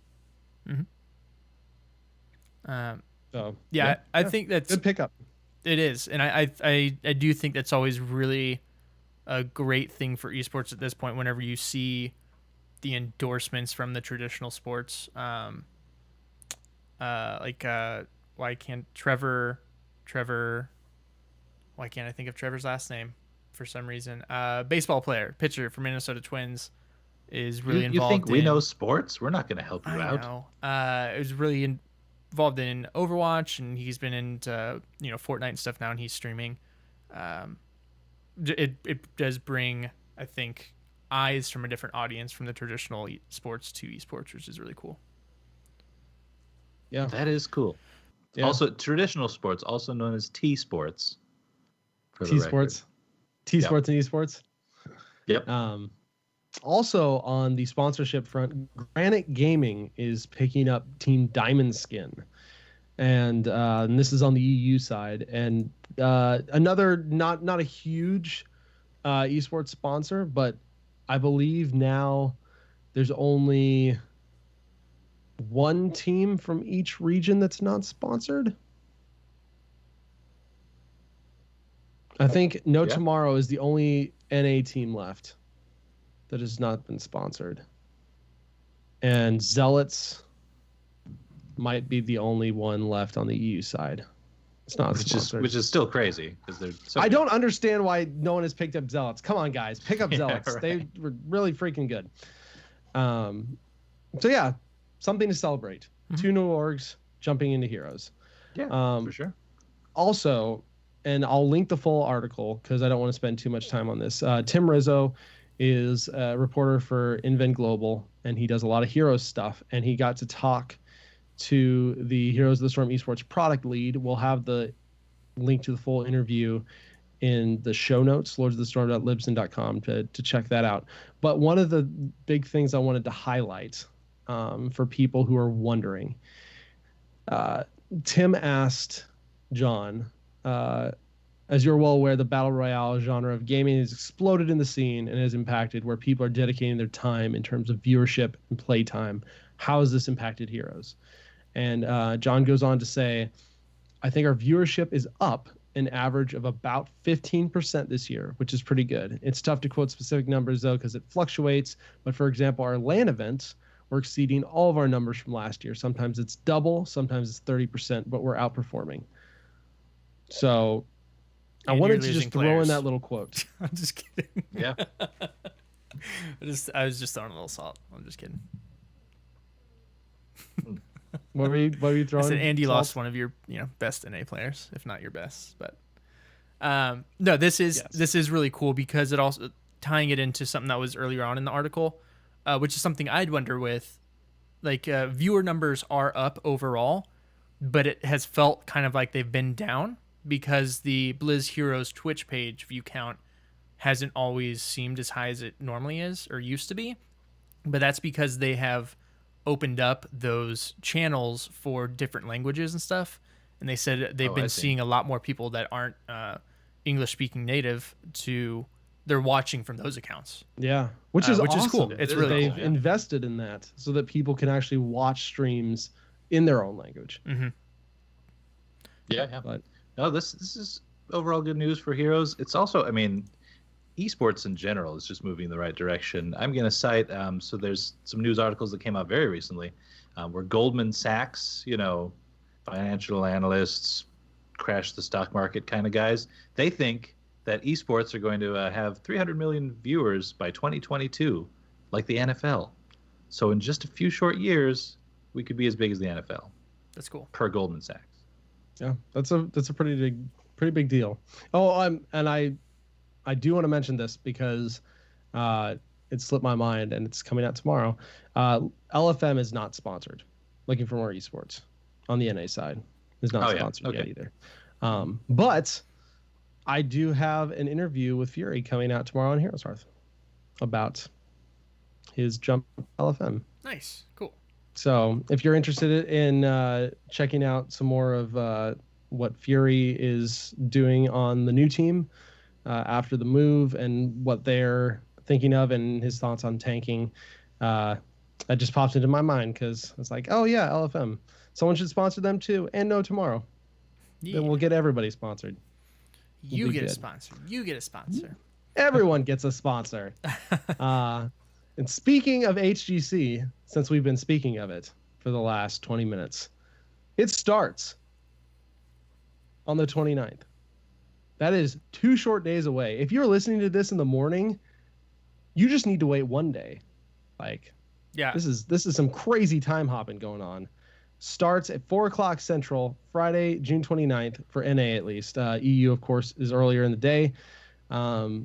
We will have Team Freedom versus Simplicity and Endemic versus No Tomorrow. And on the EU side on Friday, we will have Team Liquid versus... okay, there's 2. See, I'm finding these things out as I'm going. I still can't take this seriously. Team Liquid versus Monkey Menagerie. Yeah. They don't need Yeah. I almost don't want them to get a sponsor just because I want to keep that name in. You really want that Monkey Menagerie I did. spray, don't you? Mm-hmm. It'd be a sweet spray. Yep. And then Zealots versus Leftovers on Friday. So definitely check those out. I am ready for HGC to be back in my life on weekends. Yeah. Oh, yeah. And that means hopefully we will see something from Tempo Storm probably tomorrow. Hopefully. I would think so. With They an don't have much announcement. time. Yeah. It's getting there. It is getting there. Are you checking to see if they've updated when anything? is their first game? Saturday? Okay, so their first game is until Sunday. Okay. Oh, Technically. they got time. So they could technically release it. I on would Saturday. think that Blizzard would want that in by Friday though, You'd before the think first so. game starts. It makes You sense. think so? Yeah. Yeah, because I'm clicking on the Tempo Storm team, and it still shows Psalm. Yeah. So Right. So it has obviously not been officially updated yet. So we will keep an eye on that. But chances are, if they're playing on Sunday, we will either know or they'll be playing with the sub. all right. So still kind of speaking, well, HGC-ish. Not really. I was trying to tie that in, but for your community content, shout out this week. I have to re-highlight this because he actually just updated it. Jay Howe's map tier list. This thing is spreadsheet gold. Like, it is incredibly well done. There's so much information in this. It's basically a spreadsheet you can go to. It's got all the maps. It's got tier lists for all the maps, and it's got build guides for all the heroes. Like, it's incredibly comprehensive. He has put a ton of time. He updated it June 21st for the post midseason brawl meta, and we'll have the link in the show notes. Highly recommend you check it out especially if you're playing Hero League, Team League, because this is the competitive stuff. Yeah, and who analyzes it more than Jayhow? I don't know of many people. Not many people. Yeah. It is very good, which I am going to be spending some time studying this week to figure out what the heck I'm going to do for the rest of the season. And yeah, that'll help your Hero League picks season. for sure. Yeah. Mm-hmm. But Phoenix is going to be fine. I don't need anyone else. It's Phoenix me forever. That's all I need. Well, and you're Jaina now, apparently. You should look up her. Funny her fact. viability. I meant to mention this before. So Jaina, I've been working on her. I decided to look at my stats with her. Overall, in like 60 games, she has a 30% win rate. So maybe she's not the best for me to take in, but I'm confident that it's not my fault, because that's what you're supposed to say, right? It's always other people's fault that I lose games with her. Of course. Exactly. So it'll be a while before I take her in. Okay, so we do have a couple questions here. We'll knock out, and yeah, we'll do that.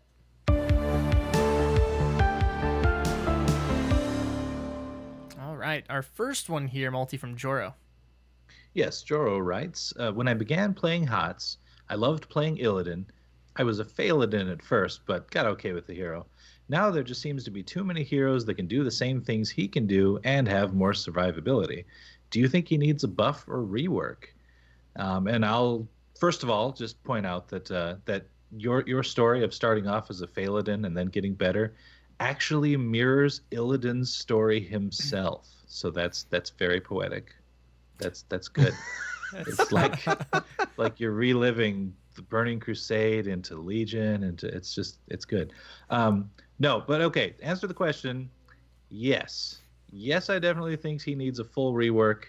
To me, he still does some things pretty well. He's got some great mobility. He's got some other things, and he still sees play every now and then in some of these comps that kind of build around him with like Tassadar and stuff, which has been around forever. That's not a new concept, but where he lacks to me now, especially more than anything else, is kind of a little bit of a lack of flavor. And I'm saying this only because really since Illidan came out, Legion kicked off as a World of Warcraft expansion.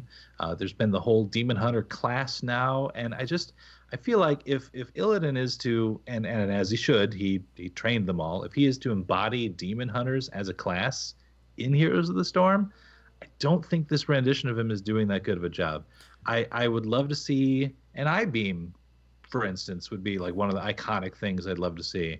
Anything else that you could pull off there? I just think there's so much more that they could explore with Demon Hunters, and I just don't think this dash around, cut people up version of Illidan really captures it for me. But what do you guys think? Did you say I-Beam? I-Beam, yeah. Okay, so it's actually really interesting that you not only went along those lines of thought, but also the I-Beam thing, because I've literally thought the same thing. Not necessarily that he needs to go that route. So my issues with him currently, and really the only times I've seen him is with like an Abathur, hat support type Abathur going now. Mm-hmm. You have to build with him for sure. Yeah, it's just he doesn't seem to do that much damage. Like he's almost just like you're an annoying gnat that just like won't go away, and it's just when there's an Illidan on you, it's just like just get out of here. Like I'm trying to like see what's going on. Go away. So I'm not sure that number buffs would work as well as a rework. Like the kit feels old too, doesn't it? I mean, I like it. I think it feels really cool. It does feel old in the sense of like, when Illidan was a thing, like he was like the mobile hero. Right. And so maybe it feels less so now that we have, Lucio, Hanzo, Tracer, Genji. Yeah, so he does feel really weak right now, except for certain situations. And I would be okay with just a rework, whether that be like through talents and stuff to try and bring him up, make him feel newer. But I would also be okay with a complete rework. And I agree, if they went that direction, totally needs the I-beams.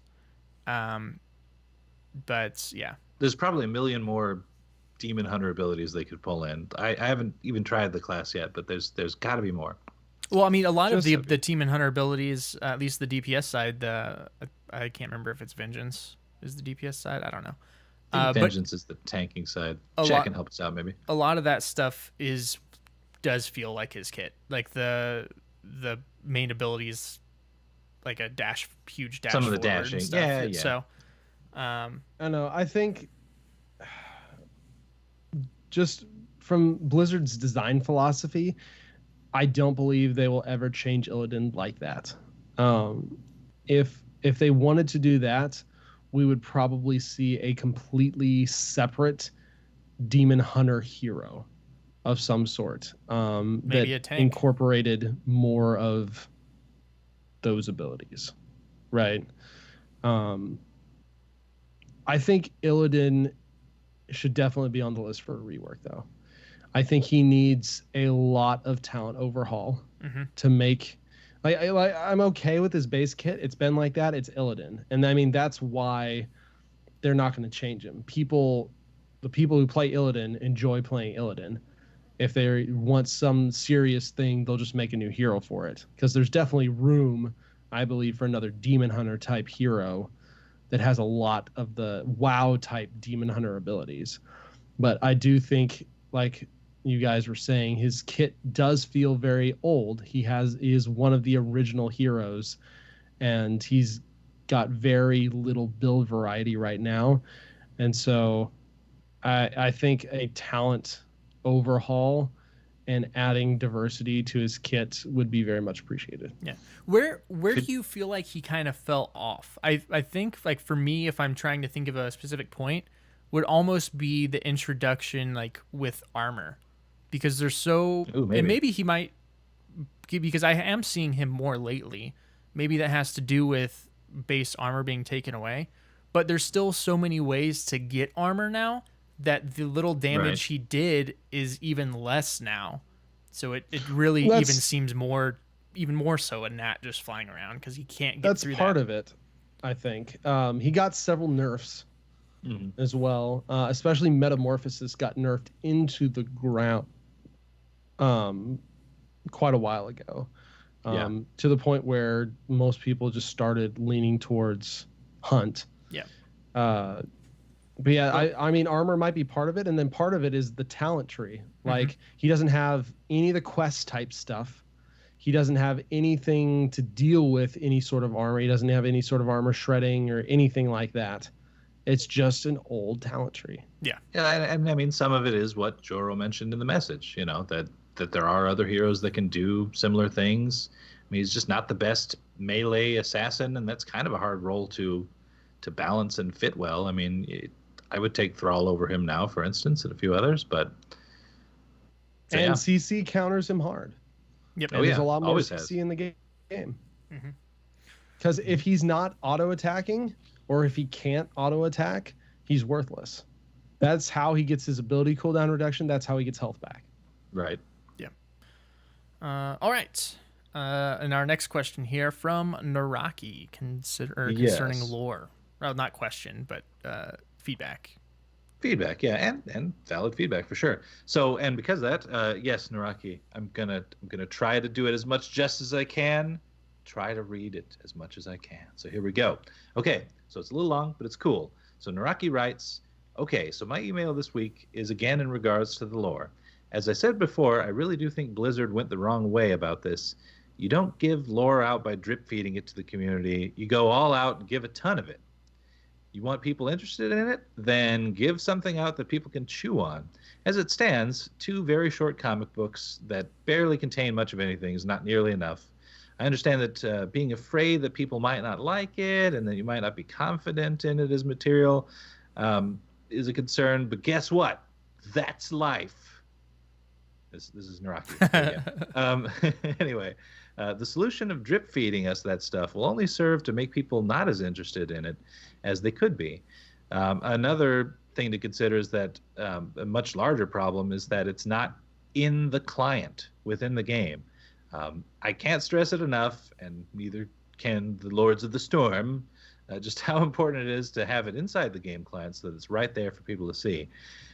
It's the same problem Bungie has had with Destiny for years now, where you need to go to a website outside of the game to be able to learn about the story of the game you're playing. Honestly, this is just getting frustrating now, and I know they have been getting better about it, but it still is far from being great in my opinion. I will finish by saying that we should have gotten a full-blown cinematic and to serve as supporting material on the side, a complete comic, and a few paragraphs setting up the basics of the Nexus and all of that. As it stands, though, this lore initiative feels weak, uninspired, and like Blizzard is afraid of the consequences. Please be bolder. You guys are better than this. So, okay. Going back and unpacking all that, kind of layering in my thoughts on this. I've been personally taking the approach of trying to learn a lot about the lore just for the sake of, in part, the show, because I like having the new segment, and perhaps now my son is going to be starting off those segments every week with his babble. But there's a lot in here that I do agree with. I will say, so early on in the message, Naraki writes that you don't give out lore by drip feeding it to the community. You go all out and give a ton of it. The thing about it, though, is that is the strategy that Overwatch has taken. All the time, it's been this drip feed of what are very cool cinematics, some comics there as well, of course, bits in game. I mean, they do bring some of the lore in game pretty well, which is nice. But overall, it is true. Honestly, one of the things that started to get me to feel a little disenchanted with Overwatch may have even led to me quitting the cavalry. I'm not saying that the lore and the Heroes is going to make me quit this show. Don't get me wrong ideas. But what I'm trying to say is that I started to lose a little bit interest in the characters when I didn't really get a ton of fleshed out story that wasn't just like tiny little pieces, little vignettes, little novellas worth of side information.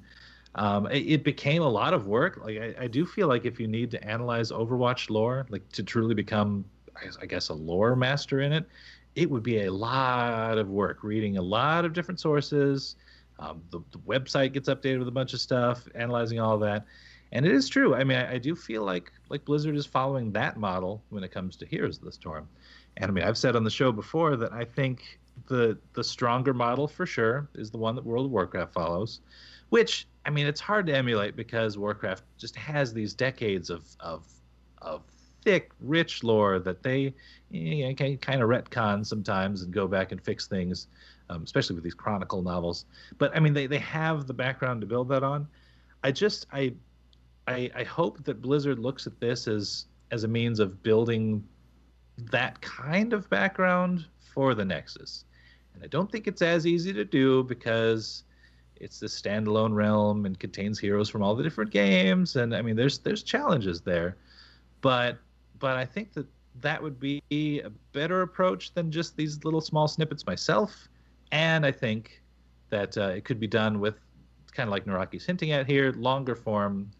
A book from Christy Golden would be incredible. Like we've joked around this show that she's got nothing to do before the storm, especially after that panel with Taryn Gregory and such at E3. It's clear she has a lot to do, but she does work with all the Blizzard teams. So, Heroes of the Storm is one of those teams. That would be incredible. I just think there's so much more that could be explored here, and I am a little worried that it could end up being weak, especially if they cut it back next year, as Captain Adab kind of hinted that they might. So I don't know. I've been rambling forever. What do you guys think? Before I start, let me say this: my response is probably going to make me sound like a Blizzard apologist. That's not the intent, but that's probably how it's going to be. to start things off, it is 100% in the client, not just the launcher. It is in the in-game client. It's under the Echoes of Alterac tab. Yeah, okay, there's which that, I think there's is that. kind of, at some point, I think they should have a lore tab that has access to all the stuff they've had released, but seems a little much to do that just for 2 comics at this point. But it is there. But I don't want to say I think some people are going into this with the wrong expectations, but I'm kind of going to say that. Heroes of the Storm is not like another like Blizzard game. World of Warcraft is built off of lore. Overwatch, while it doesn't have a near as much lore as some of the other stuff, that game, when it was announced and stuff, I mean, the opening trailer for it was lore for the game. They've even said when Heroes was launched, like, this game is just supposed to be fun. It's BlizzCon the game. It's playing your favorite heroes, getting in and brawling things out. So I'm not expecting this lore to be as impactful or as powerful as other Blizzard titles. I'm not saying it's wrong for you to expect that because it is Blizzard, but I'm going into it just expecting cool, fun stuff. And I think part of the fun is just, how are they going to tie all these universes into each other, and what is the Nexus? Like, how are they going to do that? And I think they've been doing That's the stuff that interests me. Yeah, like, I think they've been doing a cool job of it so far. I don't think they need to put huge things out. Like, if they did a 5 or 6 minute video, I don't know how long it took you guys to read the comic, but it took me, like, I probably spent close to 10 minutes doing it just because I was taking my time and really looking at the artwork and stuff. So Oh yeah. I spent more time in that lore than I would have just a video. So I think they're doing great with it right now. Sure, I would love to see videos. Sure, I would love to see it in the future, maybe like a tab has like the characters and the lore of the characters in the Nexus, like how they got there, stuff like that. And maybe we'll find that stuff out as we get more content drops for lore. But I think it's just me not having the expectations of what I have for World of Warcraft or StarCraft or Overwatch in this. I'm here to play this game because I love playing the game. I love playing heroes and bashing people up, and all this stuff that comes at me lore wise is just icing on the cake. I don't know. TBK? My only problem with lore is that there's not enough of it. I am definitely on the side of I would like to see them do more. I feel super teased right now because they announced this initiative. The first comic launched back in April, right? Mm-hmm. End of April. And so we're getting our second one in June. End of June-ish.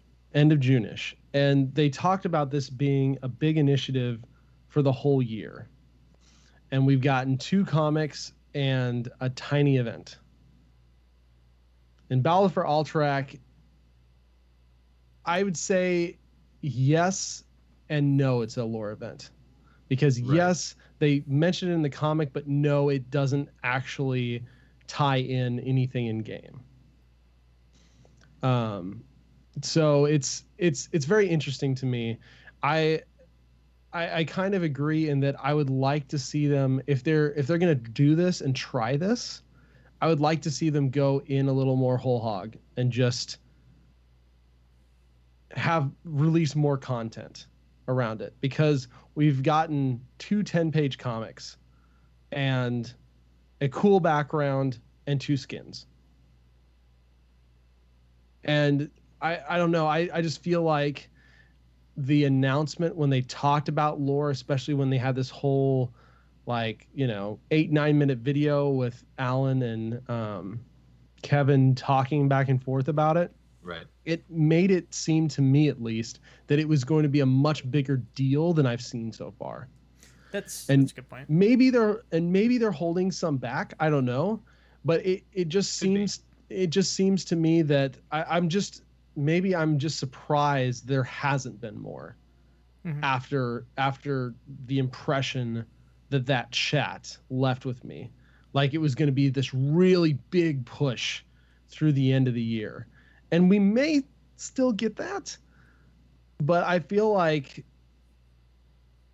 if they're really going to try and sell me on that, you're going to need to do more than 2 comics in 3 months and 2 skin drops and a background change in client. Well, that piece that... Oh, you can go ahead. Maybe that could happen. Maybe they didn't want to do... Maybe they've been doing these smaller drops now because they don't want to overshadow Echoes of Alterac, that event, the new map. Because, we got the new hero, new map. It's going to be a few more weeks before we get another hero. Probably going to be a while before we get a new map.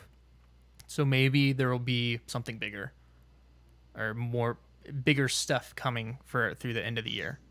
Yeah, I don't know. I'd like to see something like, I don't remember which one of you mentioned it, like the maps that are being fought over and stuff is happening in the comics.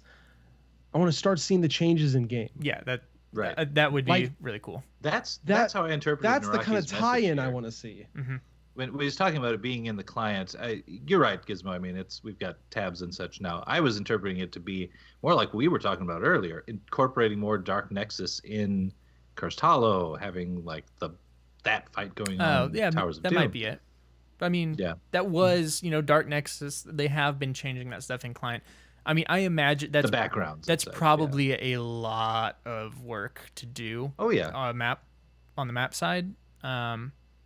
Not to say they couldn't do it, but it would probably just be a different map. Yeah, well, I mean, probably just replace the map. Of it.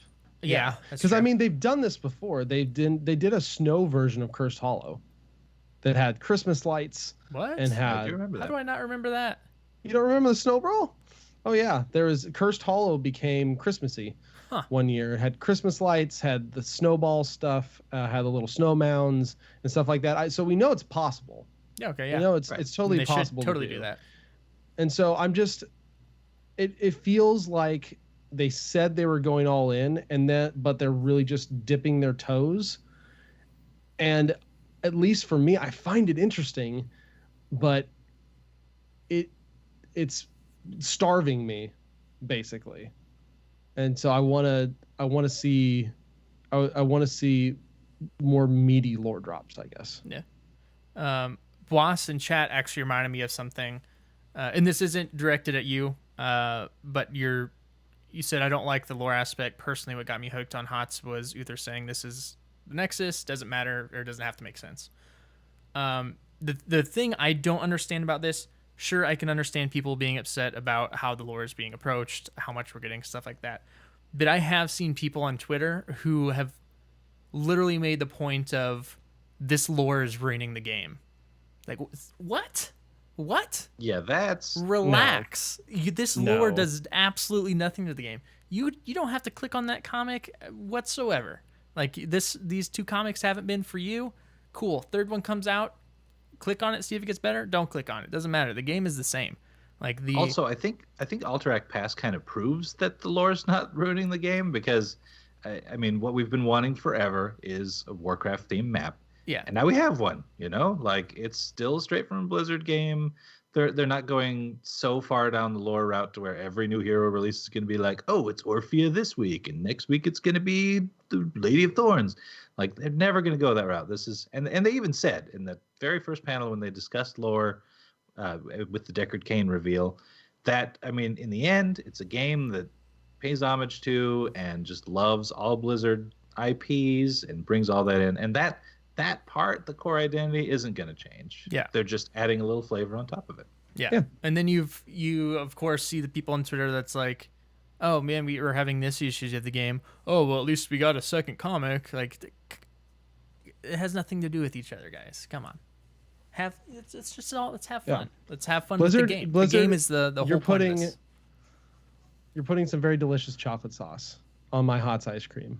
But you're dripping it really slowly. I want more chocolate. I want more chocolate, Blizzard. Please give me more chocolate, and maybe some M&Ms and a cherry and some whipped cream. This is starting to sound like a Blizzard, like from Dairy Queen. Hey. Hey. But yeah, I think those are all valid points. And again, I didn't mean to sound like a Blizzard apologist. Like, that's just my expectations for what they're doing with the lore, and it's been all right for me. Right. But that is going to do it for this week's show. Before we get out of here, though, Short show. Yeah, super short. Multi, why don't you tell people where we can be reached? Oh, well, you can find us on Twitch, Twitter, Facebook, and Patreon at Lords of the Storm for each of those. So thanks again to anyone who's ever even remotely considered being a patron, and especially those newer ones. I recognize both those names. Good stuff. Yeah, and okay, you can find us in-game by typing /join space LOTS, or you can go to our Discord, which is at bit.ly/lotsdiscord. You can email us feedback or questions at lordsofthestorm@outlook.com, and if you can take the time to leave us a review out there, it's super helpful. Can't stress it enough. iTunes, Stitcher, what have you, help us out. We appreciate it. Yeah, you can also find us individually, myself on Twitter, Facebook, Heroes Hearth, at Gizmozord. I did put out a build for my Phoenix. Nice. Might not be a thing anymore. I don't know. We'll see. I'll update it if I need to. It might last a couple of days, but hey. Yeah. But I should be doing some more stuff on there. So if you guys are on there, check it out. And then, of course, my streaming, twitch.tv/Gizmozord, where I am streaming a lot of Heroes, Hero League, stuff like that.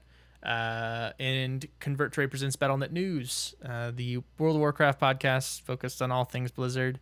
Tuesday nights, 9 p.m. Central, twitch.tv/Convert to Raid. Multi, where can you be found? On Twitter at Multizord, and also on another show called Hearth Casual, which is on Twitter, same name, and it's a casual show about Hearthstone with Ro from Realm Maintenance. And we had so last week we had a full episode. This is going to be one of the off weeks.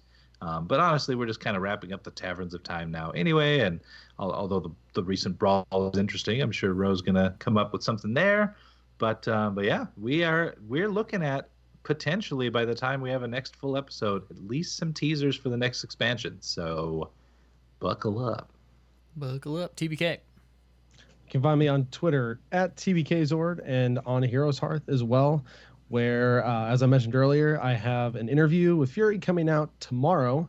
And then I finished the first draft of my new map concept today. I'm so excited.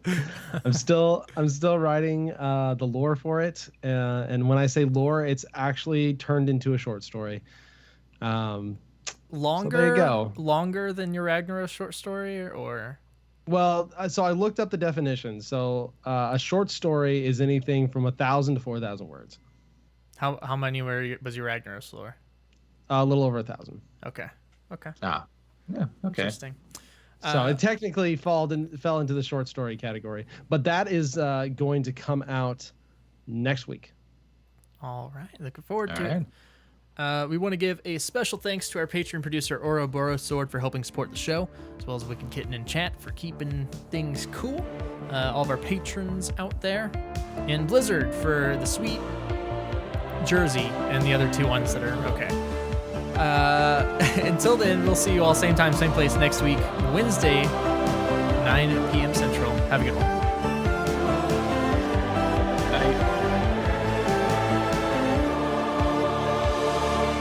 Enough. I shall do no more. And then for the people that wanted to hear